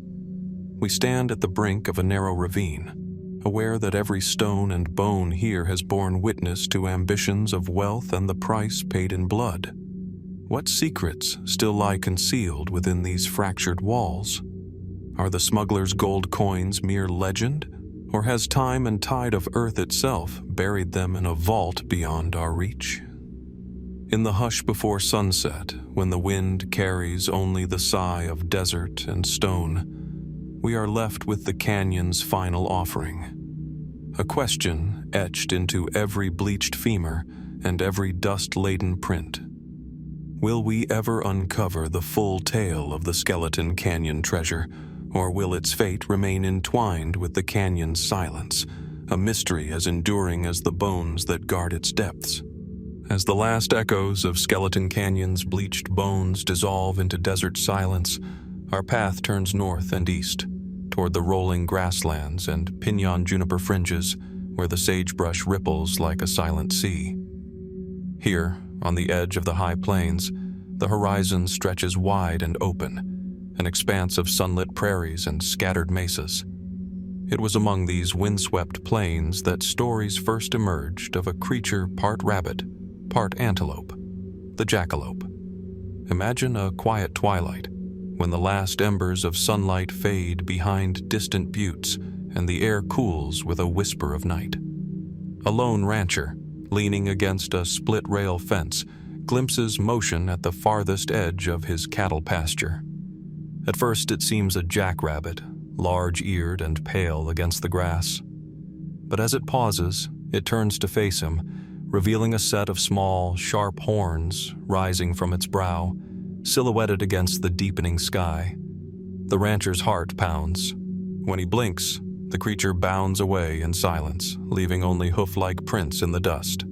The first published reference to horned rabbits in North America appears in an 1820 journal kept by naturalist René Primevère Lesson during an expedition into the American West. Lesson described specimens in indigenous skins bearing curious protrusions from their frontal bones, though he admitted he could not capture one. Nearly a century later, Wyoming taxidermists began mounting jackrabbits with mule deer antlers, crafting tall tales for railroad tourists. Yet these early pranks belied a deeper tapestry of legend. Mainstream zoologists largely dismissed the jackalope as a hoax born of taxidermy workshops and barroom yarns. The American Museum of Natural History holds no verified specimen, and no living rabbit has ever been documented with true ossiconies. But biologists point to a related phenomenon. Lepus townsendii occasionally contracts a form of Shope papillomavirus, which produces keratinous tumors resembling small horns on the animal's head. Photographs from the 1930s capture afflicted jackrabbits with wart-like growths, perhaps the seed of the horned rabbit legend. Yet those keratinous nodules seldom reach the majestic spans depicted in postcards and roadside signs. How did these modest tumors grow into sweeping antlers? Local lore credits a handful of early 20th century print shops. In Douglas, Wyoming, the Chamber of Commerce in 1932 reportedly commissioned a dramatic image of a giant antlered hare to attract tourists. The image caught fire. Postcards circulated nationwide, and grander myths took root. Travelers began claiming real sightings, their accounts bolstered by photographs that emerged, some genuine wildlife shots, others clearly staged. Native American traditions add another layer of intrigue. In Lakota and Cheyenne tales, the thundering hare is a spirit that summons storms by stamping its antlers against the earth. The rabbit, already swift, becomes a harbinger of wind and lightning when graced with horns, a natural world's reminder of how small creatures can wield great power. Some tribal elders caution that the jackalope's horns are not merely ornamental, but channels for Earth's elemental forces, a warning to respect the balance of prairie and storm. In the 1950s, a series of unsolved livestock mutilations near the Black Hills reignited interest in the jackalope. Ranchers found cattle with precise triangular wounds. No blood trailed from the scene, and no predator tracks were visible. Whispered rumors spoke of a nocturnal visitor, a rabbit-like silhouette with antlers stalking the range. Yet investigations turned up nothing but scattering hoof prints and a few tufts of fur. Could a misidentified jackalope, or a more mundane culprit, have inspired these chilling reports? Speculative cryptozoologists have floated bolder theories.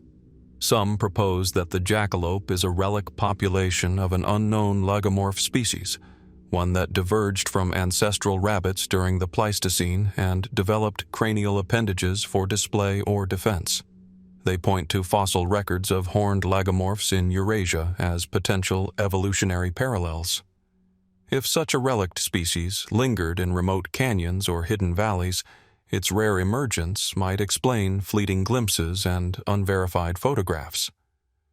Others suggest that the jackalope legend is a cultural virus, spreading as rapidly as any biological contagion. In this view, every photograph, every barnside carving, every highway sign reinforces the myth, making sightings more likely, illusory figures imagined by travelers primed for wonder. This collective hallucination theory draws on psychology and folklore studies, reminding us that human belief can shape perception as decisively as any bone or horn. Yet the jackalope's persistence in the American imagination suggests something more enduring than hoax or hallucination. It embodies a frontier yearning for the unexpected, the wild, and the fantastic, a small rebellion against the mapped and measured world. In Montana, road signs humorously warn drivers to watch for jackalopes crossing the highway. In Colorado, bars still offer jackalope nights, celebrating the creature's legacy in music and art. In recent years, a handful of earnest seekers have conducted field studies under the banner of logomorph research. They deploy trail cameras and analyze Shope virus prevalence in rabbit populations. While no antlered specimens have emerged, researchers have documented genetic variations in desert jackrabbit subpopulations, variations that could one day shed light on unusual growth patterns. Could an unknown virus or genetic mutation still animate horn-like protrusions beyond known limits? As the sun dips below the western rim of the plains and the first stars emerge, we stand amid the whispering grasses, contemplating a world where myth and nature entwine. The jackalope remains neither fully real nor purely imagined, but rather a reminder that even in an age of catalogs and classifications, the frontier holds room for the impossible. What truths lie behind the stories of horned rabbits? Are they rooted in viral quirks, evolutionary relics, or the human heart's longing for magic? In the hush before night overtakes the prairie, we are left with a final question. Will the jackalope ever step fully into our gaze, antlers gleaming in moonlight, or will it continue to haunt the margin between fact and folklore, inviting us to wonder what other marvels might lurk just beyond the edge of the known? As the last whispers of jackalope legend fade into the prairie twilight, our journey turns once more toward the rugged foothills of the Rockies, where piñon pines cling to steep slopes and the air cools with every rising contour. High above Colorado Springs, tucked beneath sweeping views of Pikes Peak, lies the Gold Camp Road Tunnel, a stone portal carved in the 1890s to carry a roaring steam locomotive through sheer rock. Today, the tunnel sits silent, its arched mouth dark as a void, inviting both the curious and the wary to step into the shadow of history. Approach at dusk, and the granite walls of the mountain seem to exhale a chill. Loose gravel crunches beneath cautious boots. Within a few paces of the mouth, you'll notice hoof-like imprints pressed into the earth, footprints far too large and deep for any horse, yet too defined to be mere rockfall. Above them, rail spikes cling to splintered ties, the twisted remnants of a track lifted nearly a century ago. Lantern light, or the waning glow of the sun, reveals scorch marks on the ceiling, as if a locomotive's boiler once overheated in this cramped darkness, forcing engineers to flee into the night. Historical records tell us that the tunnel was completed in 1893 and used by the Colorado Springs and Cripple Creek District Railway to haul ore from the rich mines of Cripple Creek. The route was treacherous, tight curves, steep grades, and winter snows that stranded engines. In 1913, a derailment near the tunnel's western entrance sent a locomotive crashing into the creek below. No lives were lost, but the incident prompted stricter safety rules and a reputation for danger that clung to the tunnel long after the rails were torn out in 1938. Yet, amid these well-documented events, there are accounts that defy easy explanation. Workers who cleared the tracks in the late 1930s reported hearing the thunderous approach of a train inside the tunnel when no engine was near, an echo of wheels on rails, growing louder until they rushed past, only to vanish as suddenly as they came. In 1947, a group of Boy Scouts camping nearby awoke to the distant shriek of a steam whistle, low and forlorn, reverberating off the rock walls. When they emerged at dawn, they found fresh footprints in the mud, leading into the tunnel and then halting abruptly at a point where no sunlight could reach. Mainstream historians and geologists offer practical explanations. The narrow canyon can channel winds to create howling gusts that mimic the sound of a whistle. Thermal expansion of the tunnel's dry rock can produce groans and pops that echo like metal on metal, and the hoof-like prints may result from jagged rock fragments driven by water pressure, imprinting shapes into soft mud. Yet such explanations rarely account for the coordinated pattern of sound and mark, footprints appearing only after a whistle sounds, each paired with an echo that follows a consistent rhythm. In the 1960s, local folklore wove a darker thread beneath these factual threads. They spoke of an engineer named James Jimmy Carver, who perished when the tunnel's supports gave way under the weight of a snow-laden engine. According to unsourced newspaper clippings, his body was never recovered, the tunnel swallowing both man and machine. Some claim that on cold winter nights, Carver's lantern, still lit, can be seen bobbing deep inside the tunnel, its flicker just visible behind stacks of fallen timbers. Railway Museum curators, however, find no record of Carver's existence or any missing crew, suggesting the story may be a later invention meant to personify the tunnel's dangers. Paranormal investigators add more speculative layers. They note that the tunnel sits atop a seam of iron-rich ore and granite fractures, creating localized magnetic anomalies. Sensitive audio equipment sometimes picks up voices or footsteps recorded at frequencies below human hearing, strange rasping noises interpreted by believers as spirit signals. In 1979, a team of ghost hunters left an audio recorder near the tunnel's midpoint. Playback allegedly captured a faint voice saying, "Close the door," followed by a scream. Critics point out the equipment's susceptibility to wind interference and the tendency of EVP, electronic voice phenomena, recordings to produce pareidolia interpretations, random noise shaped into recognizable words by eager ears. Adding to the mystery are reported tactile sensations. Hikers describe feeling an inexplicable pull, as though an unseen presence tugs at their clothing or saps their energy, near the tunnel's threshold. Some say the air grows oppressively cold, frost forming on their jackets even on a mild evening. Park rangers, however, attribute this to the canyon's thermal inversion at dusk. cold air descending into the tunnel's darkness and lingering there, creating a stark contrast with the sun-warmed stones outside. In recent decades, filmmakers and urban explorers, armed with high-powered flashlights and night vision cameras, have ventured inside, drawn by the tunnel's legend. They find stretches of collapsed roof, dripping water pooling on broken ties, and graffiti dating back to the 1940s. Occasionally, a figure appears, glimpsed in the corner of a lens, only to vanish when the camera pans.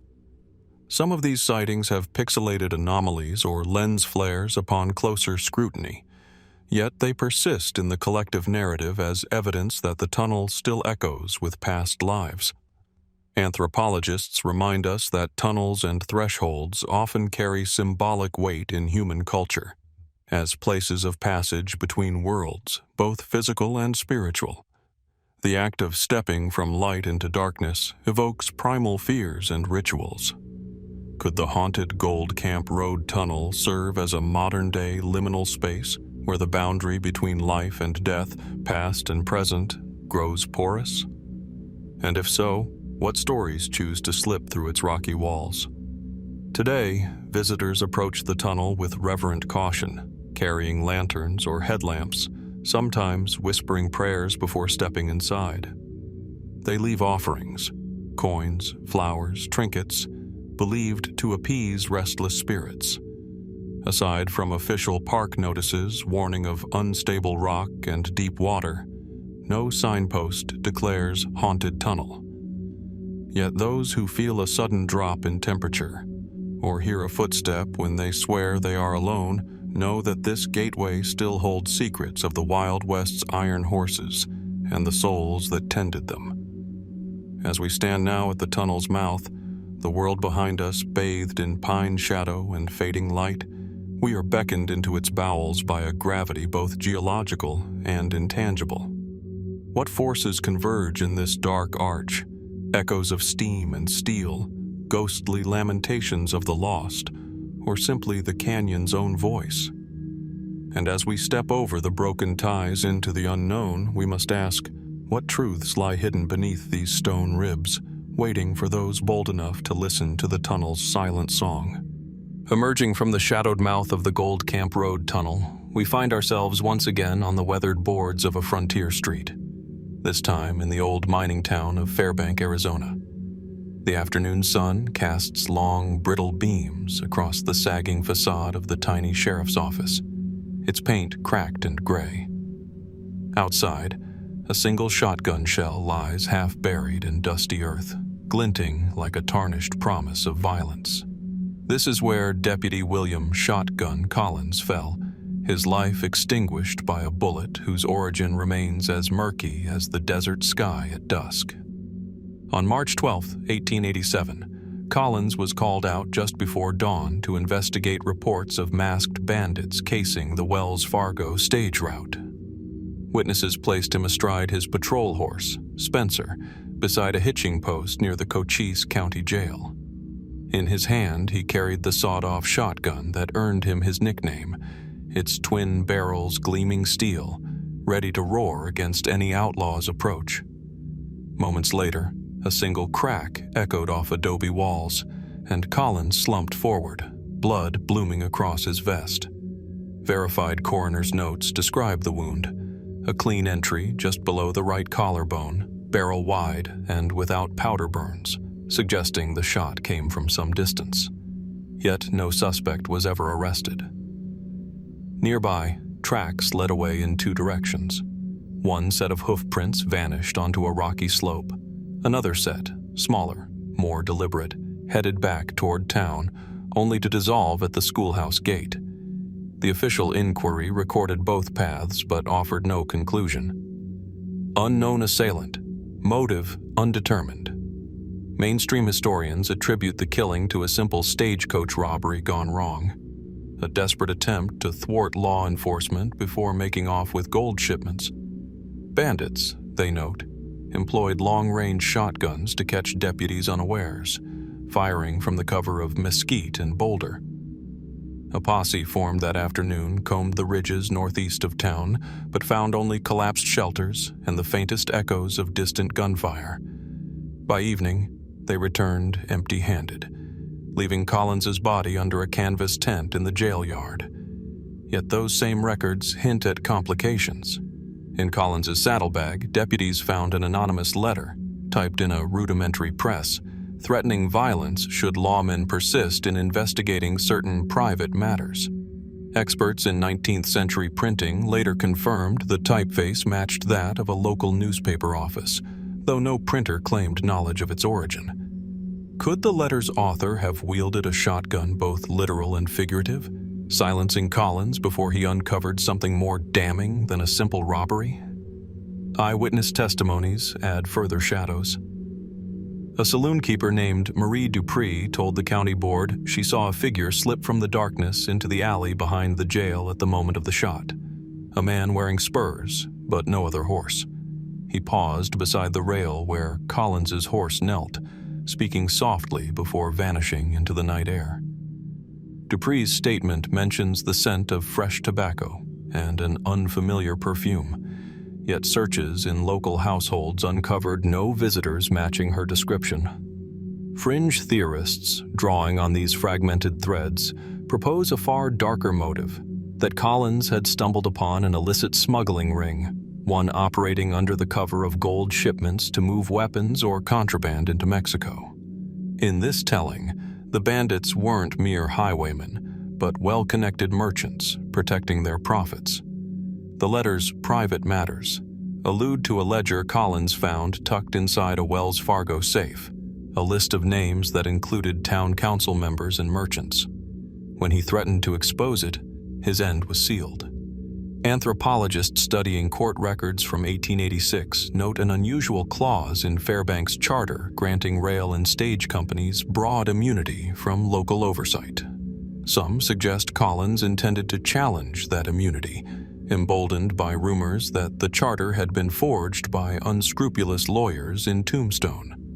Had he planned to testify against the charter's validity, only to find himself silenced under the desert moon?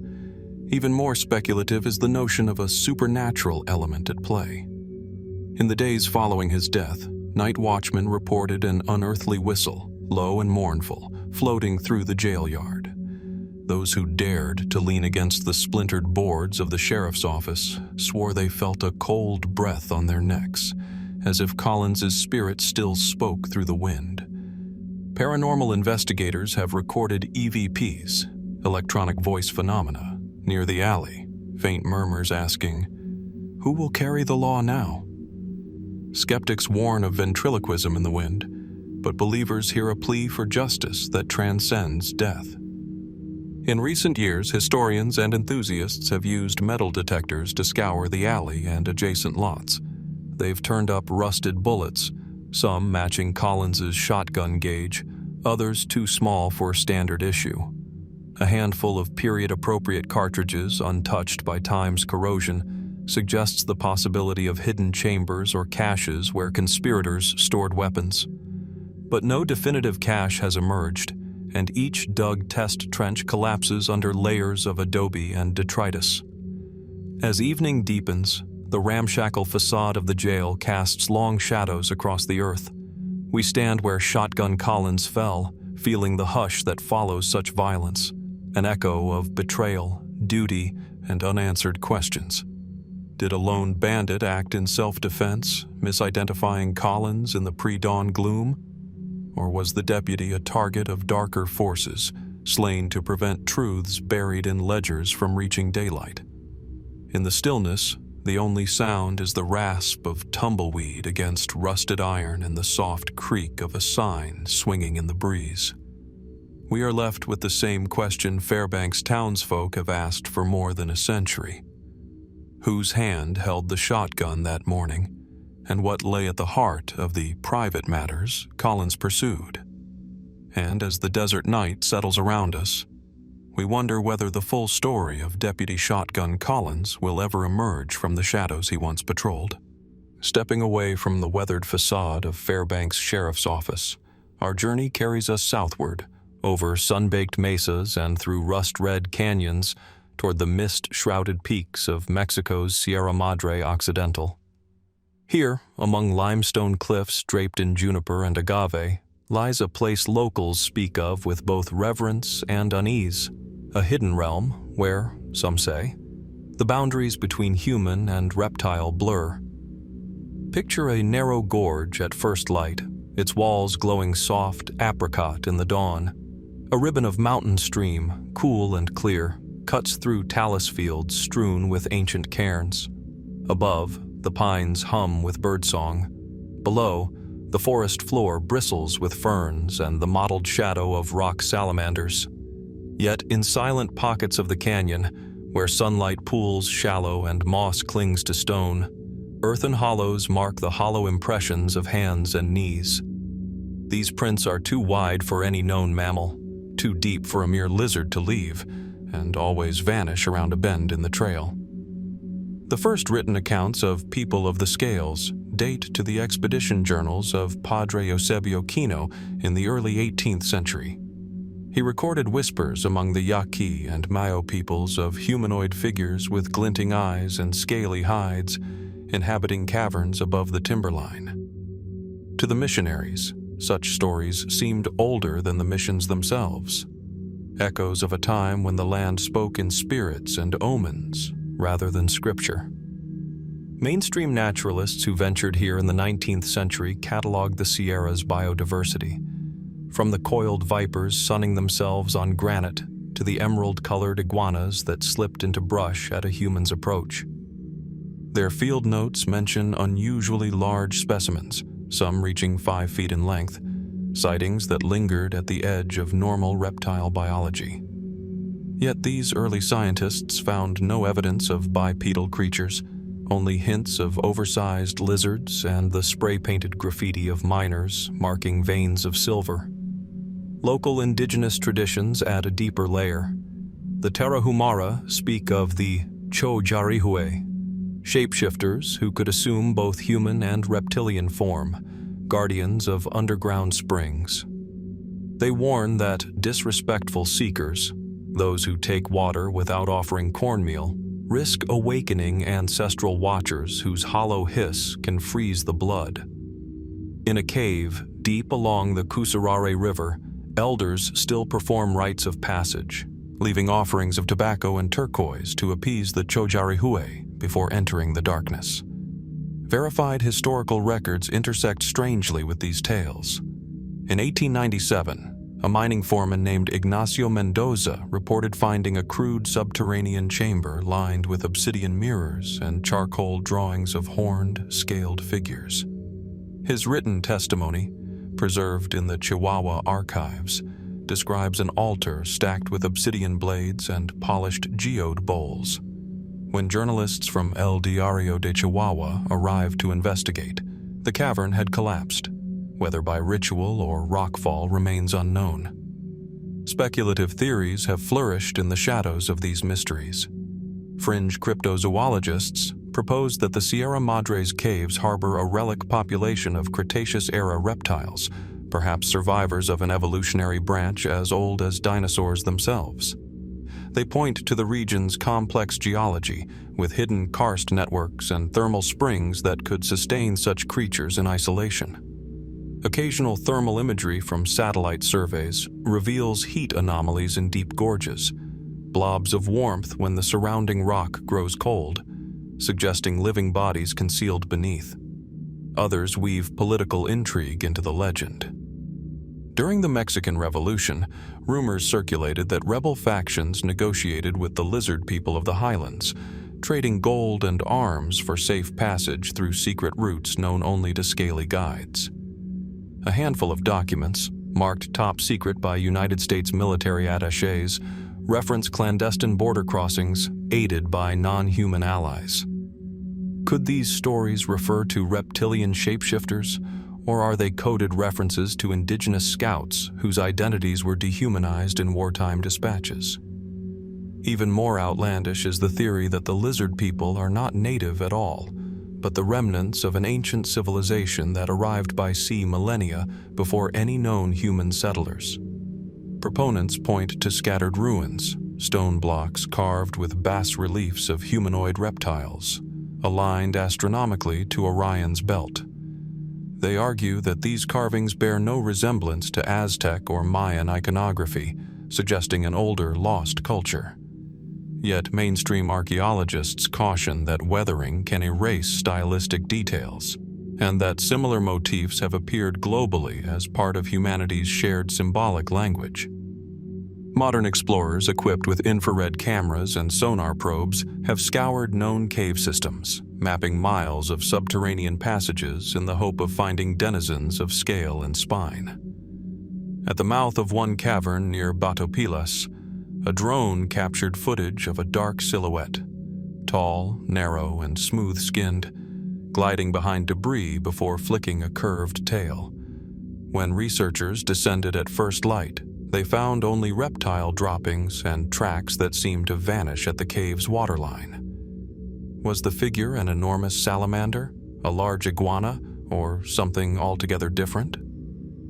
Local guides often refuse payment for leading curious outsiders into these canyons, insisting that some paths are not meant for tourists. They tell stories of companions who wandered too far and returned dazed, muttering in unknown tongues about great eyes and voices under the water.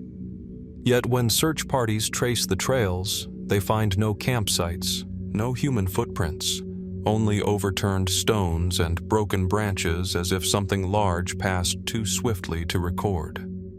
As the sun dips behind the Sierra Madre's serrated peaks, the canyon's walls glow with incandescent promise and hidden dread. We stand at the threshold of a world that defies tidy classification, where every echo off stone and every breeze through agave begs the question, what walks beside us when the night sky shifts and the stars leave no path? In that hush, amplified by millions of years of rock and root, we realize that the legend of the lizard people endures not because it is proven, but because it speaks to our deepest fascination with the unknown. Are these creatures mere distortions of natural phenomena, or do they represent a chapter of life erased from textbooks and buried in the earth? And if they move still among these canyons, half seen and half believed, what truths linger in their silent passage, waiting for those bold enough to follow their footprints into the deep? Following the steamy winds that once carried the hiss of train steam and the clink of spurred boots in the Sierra Madre, our trail now winds back north into the dusty streets of Tombstone, Arizona. Here, in the waning twilight of a town built on silver and sullied by gunfire, stands a weathered clapboard house on Fremont Street, its windows shuttered, its porch sagging under the weight of unanswered questions. It was in this house, some say, that Mary, Big Nose Kate, Horny Laney nearly met her end, not by outlaw's bullet, but by a more insidious force: poison. Imagine stepping across the threshold into a dim parlor lit by the glow of a single oil lamp. The air hangs heavy with the scent of brewing tobacco, and on a small table lies a chipped porcelain teacup, still stained with amber liquid. A brass kettle sits cold on the hearth, steam long since vanished. It was into these cups that Kate poured her trust, tea and whiskey shared with friends and clients alike. But on a spring evening in 1887, after hours spent entertaining at the Oriental Saloon, she retired here feeling faint, only to collapse into a fevered delirium. Verified records, from a brief notated entry in the Cochise County Medical Ledger, report that a Dr. George R. Patterson treated a Miss Horny for violent stomach cramps, vomiting, and hallucinations. The attending physician's notes mention chrysanthemum tea and rye whiskey as her only intake that night. Yet neither tea leaves nor grain could account for the violent convulsions that seized her.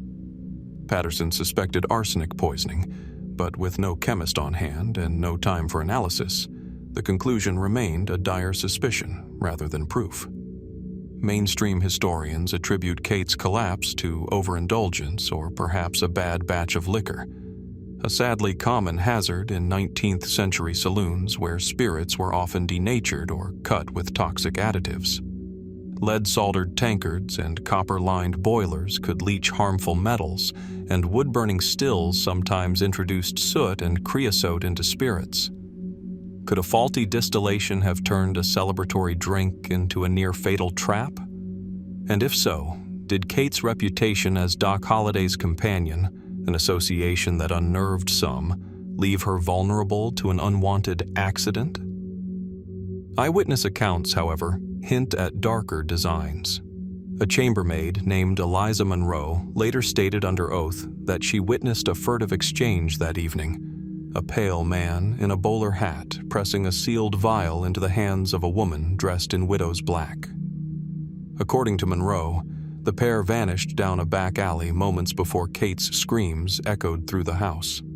When Monroe relayed this to the local constable, she was met with skepticism and a swift dismissal.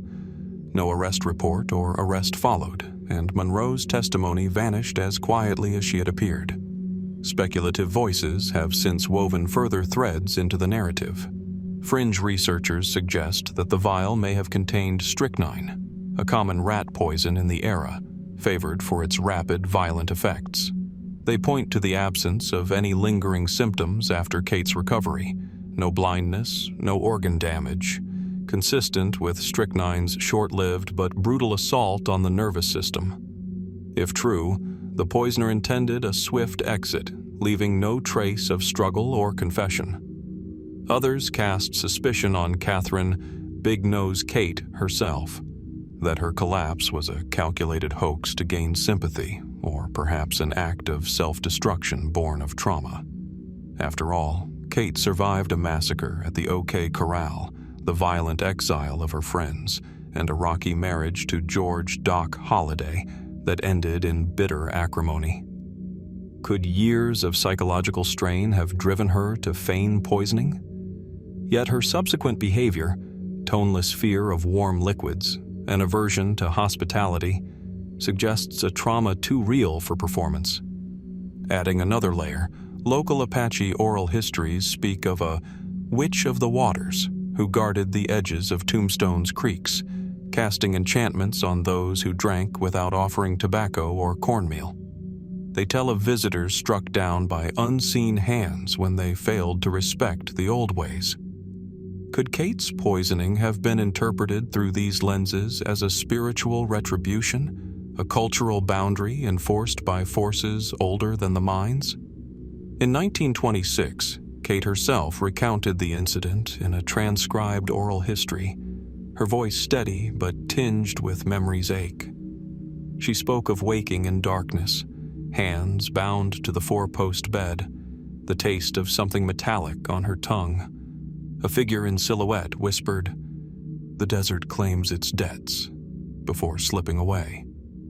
Yet historians point to inconsistencies in her later retelling. Details shifted, timelines blurred, leaving room for doubt as to how much truly happened and how much was shaped by hindsight's glare. Modern forensic scientists have examined surviving teacup shards from Kate's house, now preserved in the Tombstone Historical Society archives. Soil samples surrounding the hearth show elevated levels of copper and arsenic, elements once common in wood preservatives and vermin poisons. But were these traces relics of an 1880s crime, or simply the byproducts of decades of neglect and museum displays? Without liquid samples from the day in question, chemical analysis offers tantalizing clues but no definitive verdict. As dusk falls once more over Fremont Street, the lamplight flickers through broken shutters and across skeletal beams. We stand outside Kate's old rooming house, its walls silent witnesses to her near-fatal ordeal. In the hush, the only sound is the distant clink of spurs and the rattle of tumbleweed against the foundation. We are left with questions as unsettling as they are unresolved. Who sought to harm Big Nose Kate, and why? Was her poisoning the result of shoddy spirits, personal vendetta, or something more arcane? And as the night deepens around us, we must ask, what shadows still linger in the corners of Tombstone's past, waiting to be uncovered by those who dare to look? Just as the dust settles on Fremont Street and the echo of poisoned tea fades into Tombstone's twilight, our journey turns to a different kind of frontier, one of sideshows and curiosities rather than saloons and sheriffs. Picture a narrow, dimly lit corridor deep within an old carnival hall in Long Beach, California. The air is thick with the scent of aged wood and a faint trace of bay rum. Along the wall stands a glass-fronted coffin draped in tattered velvet, its metal clasps tarnished by time. Inside lies a man, arms crossed over his chest, skin dried to a dark mahogany hue, an unmoving figure forever frozen in a gaze that seems almost alive. This is the corpse of Elmer McCurdy. Elmer McCurdy's tale begins in October 1911, when the 30-year-old outlaw attempted to rob a train near Okesa, Oklahoma.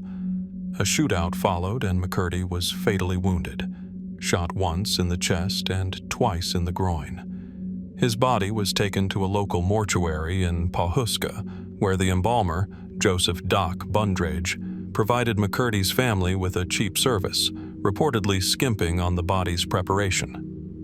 Yet McCurdy's corpse refused to decay in the expected manner, and when Bundrage found himself unable to collect payment, he turned the body into a traveling sideshow attraction. From carnival to carnival, McCurdy's corpse changed hands and names. The bandit who wouldn't give up became a marquee staple. Showmen coated the body in arsenic and other preservatives, enhancing its survivability and, inadvertently, its macabre appeal. The cadaver was displayed with a rifle in its bony grip, a papier-mâché sawed-off shotgun at its feet. Patrons paid to stare down at the stiff figure, told to stand clear or risk its curse. Over the decades, the corpse found its way into a Memphis funeral home, advertised as a charred cowboy after a poorly staged fire scene. It was later sold at a Los Angeles warehouse auction for a few dollars, and hung from a meat hook in a film studio as a corpse prop. In 1976, during filming of The $6 Million Man and the Brady Bunch movie at the Pike Amusement Zone, crew members noticed the dummy appeared too lifelike, riddled with actual bullet holes and exhibiting bone structure beneath cracked skin. They called in experts who exhumed the truth. Beneath the movie makeup lay the real remains of Elmer McCurdy. Verified forensic analysis in 1977, including dental records and bone examinations, confirmed the identity of the long-lost outlaw. McCurdy was finally accorded a proper burial at Summit View Cemetery in Guthrie, Oklahoma. Yet, even as science closed the book on his corpse's provenance, questions linger about his post-mortem odyssey. How did his body survive nearly 7 decades of exposure, expense-cutting embalming, and rough carnival handling? Could arsenic alone account for such preservation, or did other undocumented chemicals play a role? Eyewitness accounts add another layer of mystery. Carnival workers who handled the coffin swore they felt chill breaths against their necks late at night, or heard distant whispers echoing around the glass case. Stagehands reported the scent of tobacco and spent gunpowder wafting from the coffin, even when none had been stored nearby. Are these residual traces of McCurdy's outlaw life, or simply the mind's projection onto a striking tableau? Fringe theories suggest that McCurdy's body became an unwitting participant in occult roadside rituals. Roadside death exhibits of the early 20th century sometimes incorporated spiritualist elements. Seances and talisman-bound displays meant to bridge the living and the dead. Some claim the corpse of Elmer McCurdy absorbed these energies, tethering his spirit to the carnival circuit long after burial rites had failed. Booth attendants in later years reported finding their lighters extinguished when approaching the coffin, a phenomenon attributed to ghostly chills rather than faulty butane. More sober historians note the role of arsenic embalming in preserving bodies. Arsenic causes dehydration and inhibits bacterial growth, effectively mummifying a corpse. Bundrage's heavy-handed methods may have been unorthodox but inadvertently effective. Nonetheless, no arsenic-treated body, outside of medical museum specimens, displays the same resilience under carnival conditions, exposed to heat, humidity, and repeated transport. What other preservation techniques might have been employed, undocumented in sideshow lore? Even McCurdy's final resting place outside Guthrie carries its own quiet enigmas.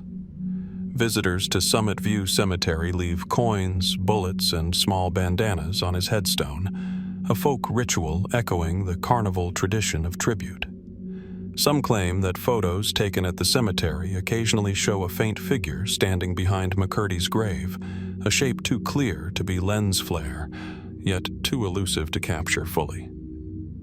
As the lanterns in the carnival corridor dim and the glass coffin's sheen gives way to shadow, we are left with McCurdy's unanswered questions. How did his corpse endure such a gauntlet of misuse and neglect?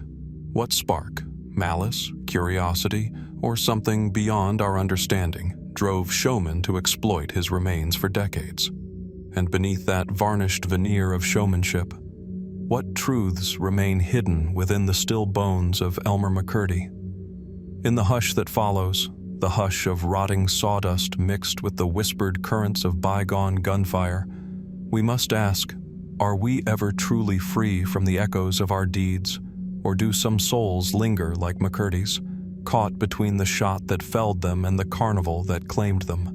The tumbleweeds have scarcely settled on the dusty streets of Silver City when we come upon a weather-beaten tent pitched in the twilight, its canvas walls painted with curling flames and the likeness of a lone woman standing unscathed within. The sign above reads simply, Madame Ilara, Fireproof Woman. Step closer, and you feel the air shimmer with residual heat.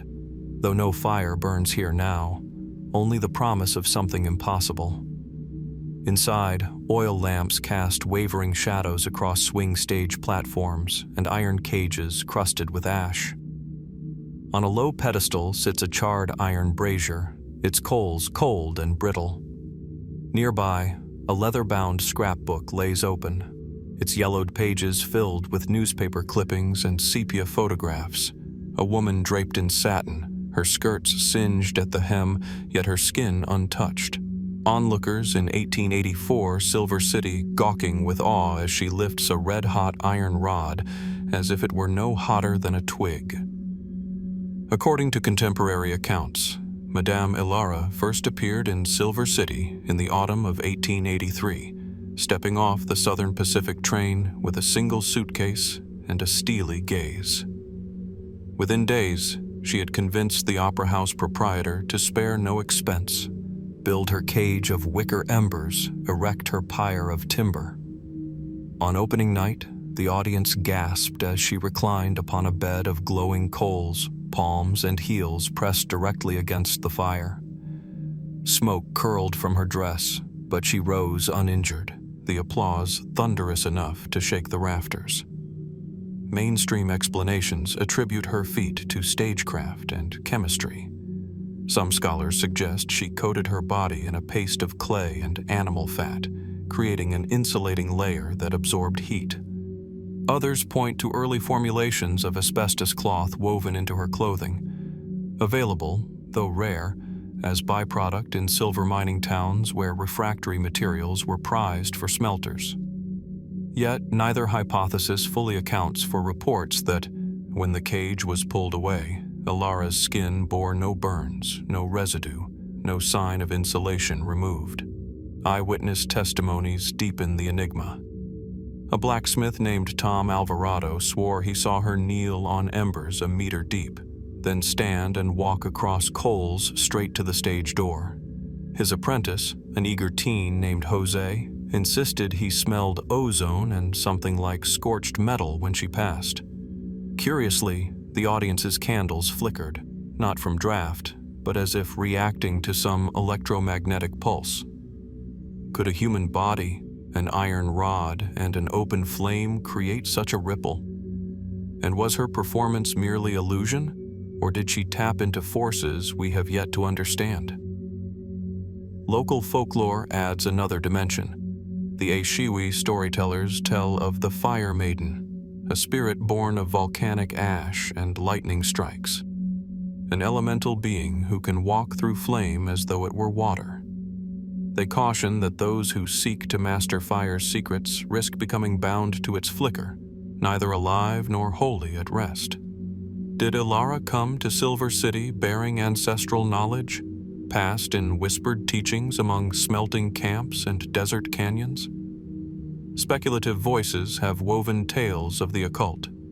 Some journals from the era mention whispered gatherings at midnight behind the tent flap, crowds watching Ilara trace symbols in the dirt with glowing embers, her voice chanting in a language older than any miner's hymn. They speak of a pact made at the moment of her birth, a promise etched in fire that she would never feel its sting. Yet no record of such rituals survives beyond hearsay and a few cryptic diary entries scrawled in margins. Even more fringe theories point to her connection with mining itself. Silver City's wealth sprang from the Almaden smelters, where furnaces roared day and night. Miners and engineers experimented with refractory compounds, materials designed to withstand molten metal. Could Ilara have been an illegal protege of the smelter's founders, granted secret access to chemicals that rendered her skin temporarily invulnerable to heat? If so, what was the cost of such knowledge? What toxins or curses lay hidden in the powders she smudged across her flesh?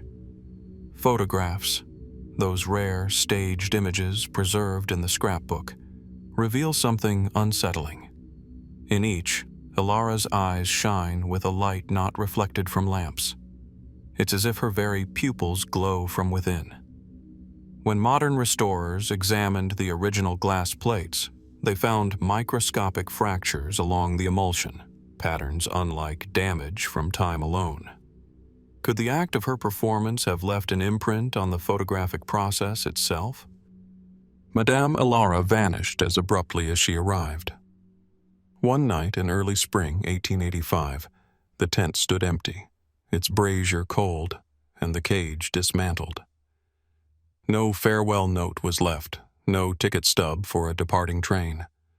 Only her suitcase remained, packed but untouched, its contents undisturbed. A single charred glove, a vial of milky white powder, and a folded piece of parchment inscribed with symbols matching those drawn in the dirt. In the decades since, treasure hunters and paranormal investigators have scoured the remains of the tent's wooden stakes, sampling soil for remnants of her insulating paste or arcane compounds. Tiny flecks of asbestos survive, along with traces of clay rich in kaolinite, materials that could form a primitive heat shield. Yet the proportions and purities do not align with known industrial sources of the time. Could Ilara's recipe have been refined beyond smelter byproduct, perhaps traded in secret among chemists of the era?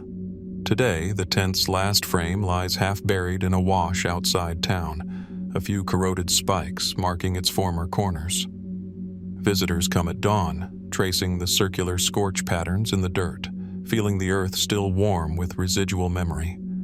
Local guides tell newcomers that if you kneel at the exact center and cup your palms above the ground, you might taste the faint tang of metal, and hear, just beyond waking, the crackle of ember against skin. As the morning light gilds the rusted nail heads and turquoise desert blooms push through cracked adobe, we gather at the edge of the performance circle. The wind sighs, carrying the scent of sage and distant pines, as if the land itself whispers the question, what secret did the fireproof woman carry in her heart, and what became of her when she traded her flames for freedom? The mystery endures in every glowing ember, every charred seam, and every heartbeat that dares to wonder, what lies beyond the flame? The sun hangs low over Fremont Street, casting long, dusty shadows across the narrow alley behind an unassuming wooden fence, the ground where 6 men once faced each other in a hail of gunfire that would echo through history. Today, the planks are bleached by decades of desert wind. The spare lot has been swept clean of debris, save for a few scattered pebbles and a lone tumbleweed caught against a rusty nail. Yet here, on October 26, 1881, the air was electric with tension and the promise of violence. Imagine the moment just before the first shot rang out. Wyatt Earp, his six-shooter holstered but ready, stands poised alongside brothers Virgil and Morgan and Doc Holliday, with his long-barreled pistol resting lightly in his hand. Before them loiters Ike Clanton and Billy Claiborne, ostensibly unarmed, while Tom and Frank McClory tighten their revolvers in holsters beneath frayed coats. The street is silent, but for the creak of leather and the faint creak of the fence wire marking the boundary between law and outlaw. Historical records tell us that the Earps approached the cowboys to disarm them under a city ordinance. Clanton and McClorley refused. Witnesses then diverge. Some say Holliday's pistol barked first. Others insist one of the cowboys fired a stray shot that set off the volley. In 6 seconds, 30 shots tore through wood and flesh. When the smoke cleared, Tom and Frank McClory lay dead, Billy Clanton and Billy Claiborne mortally wounded, while Virgil Earp clutched a rifle bullet lodged in his arm. Morgan nursed buckshot, and Doc's hat bore a powder burn. Mainstream historians emphasize the legal wrangling that followed. A month-long inquest, conflicting testimonies, and a grand jury that ultimately exonerated the Earps and Holliday on grounds of self-defense. Newspaper articles of the day brimmed with outrage and admiration in equal measure, cementing Tombstone's legend as the site where vigilante justice and personal vendetta blurred beneath the desert sun. Yet even these official accounts leave questions unresolved. Who actually fired that first shot? How many of the 6 fatalities were caused by lawmen, and how many by stray bullets ricocheting off adobe walls? Eyewitnesses complicate the tale further. A handful of bystanders claimed to see a spent shell at the feet of Wyatt Earp, though Earp himself denied ever drawing his pistol. One elderly Chinese laundryman testified he heard voices arguing for half an hour before the shooting, yet boosters of the lawmen scoffed that the argument could not have lasted so long without drawing a larger crowd. Are their memories distorted by fear, or do they hint at unseen negotiations and personal stakes that fueled the confrontation? Speculative theories weave darker threads. Fringe authors suggest that the gunfight was not merely about law enforcement, but a staged ambush arranged by a secret alliance between the Earps and mining interests anxious to quell rustler activity. They point to payments recorded in clandestine ledgers, furtive sums handed to the Earps in the days before the shooting. If so, was the Corral merely a backdrop for a much larger power play with silver mines and political favors riding on the outcome? Other interpretations turn to the unexplained bullet paths. Modern investigators, using 3D reconstructions, note that some bullet trajectories would have required impossible angles, shots fired from behind barrels, over barrels, and through gaps in the fence that no clear view afforded. Could some shots have come from hidden corners, from rooftops, or from shadows beneath balconies? If so, were there unseen accomplices in the alley, pulling triggers to seal the cowboy's fate? Less grounded, but no less gripping are whispers of a curse. Some say that the blood spilled that afternoon tainted the earth, leading to subsequent tragedies in Tombstone. Ambushes on Earp's brothers years later, Doc Holliday's death in Denver, and the town's slow decline into ghostly remembrance.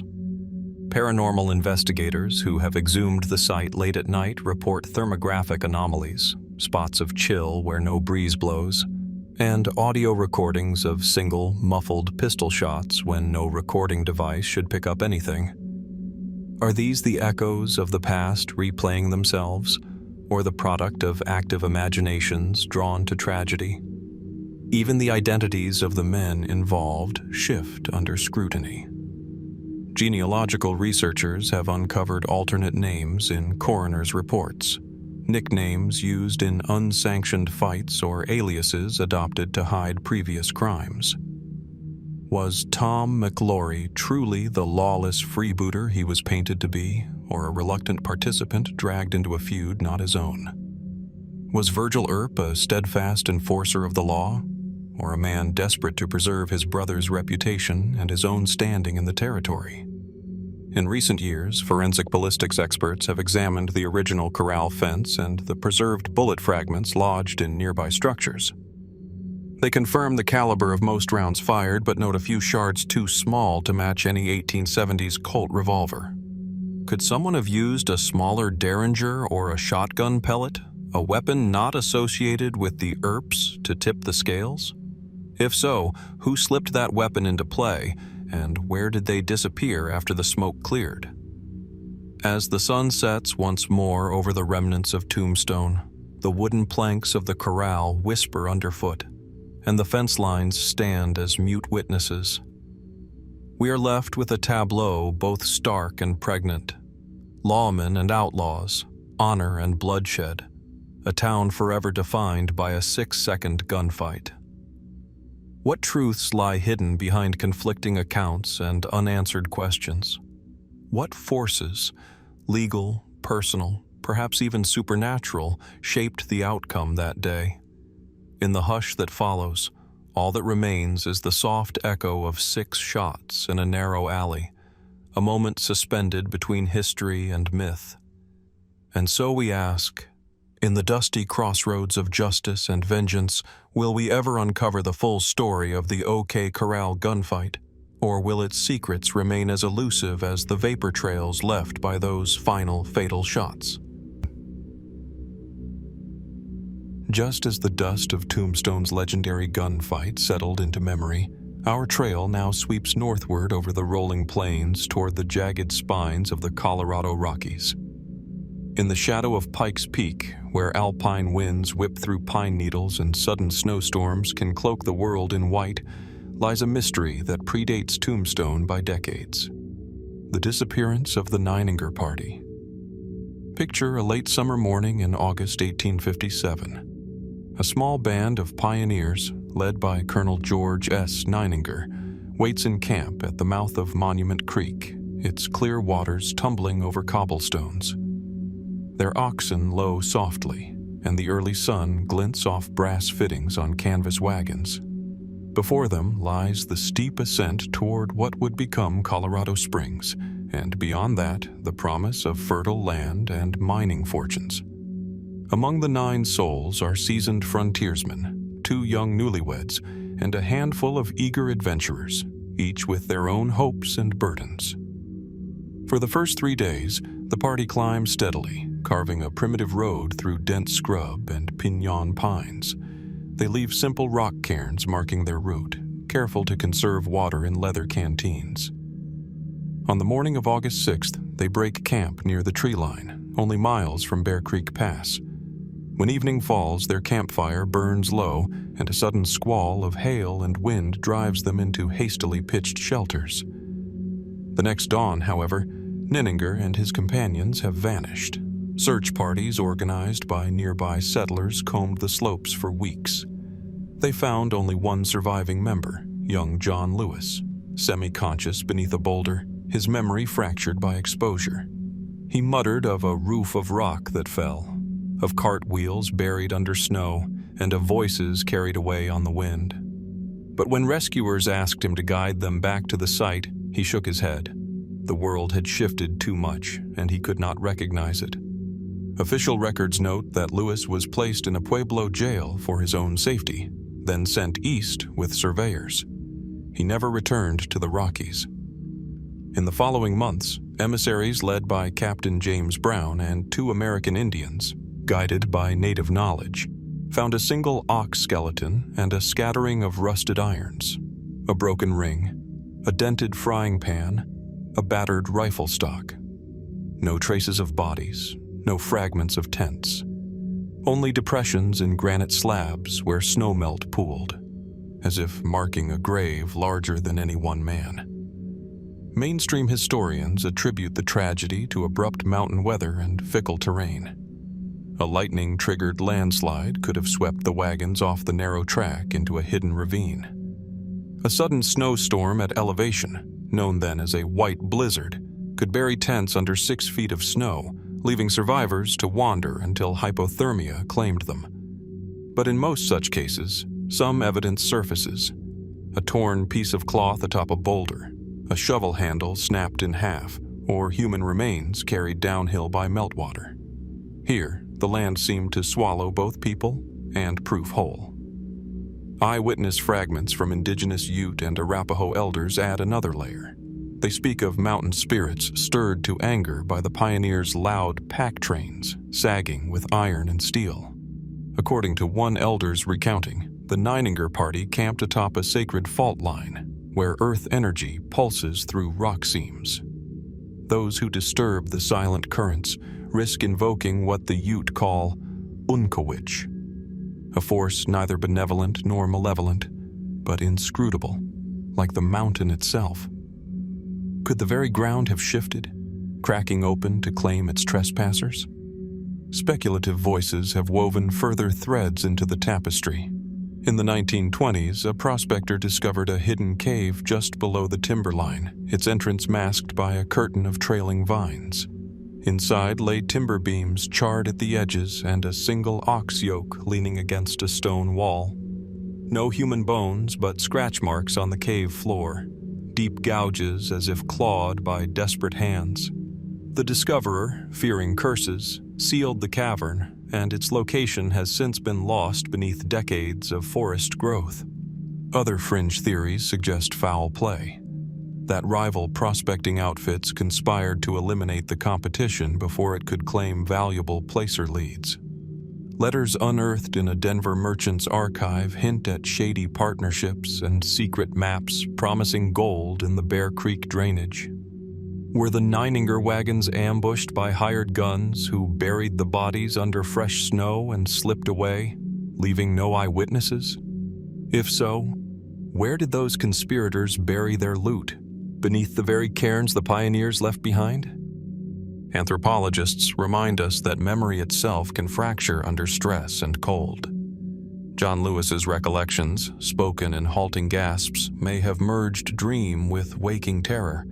Formations of rock mistaken for wagons, wind whistles transformed into human cries. Yet, if Lewis was the sole survivor, his testimony, flawed though it may be, remains our only compass in this void. Could he have been the unwitting architect of a story shaped by trauma? Or did he glimpse something the rest never did? In recent years, archaeologists have used ground-penetrating radar scans along the ascent route, identifying subsurface anomalies, voids consistent with collapsed rock chambers, linear shapes suggesting buried wagon parts. Small exploratory trenches have produced charred wood fragments and corroded iron nails dating to the mid-19th century. But each find is fragmentary, leaving more questions than answers. Was this debris from the Nininger party's wagons or from Ute habitations earlier still?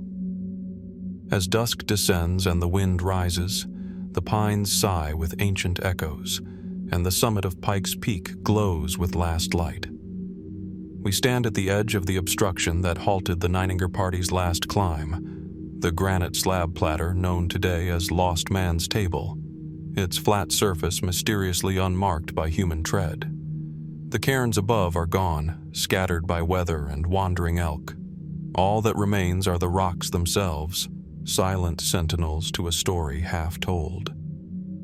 What fate befell George Nininger and his companions on that fateful August night?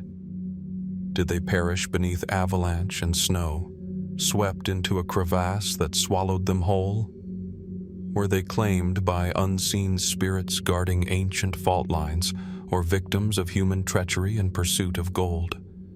And if their bones still lie hidden beneath moss and needle, waiting for autumn's sun to reveal them, will we ever have the courage to uncover a truth so long buried?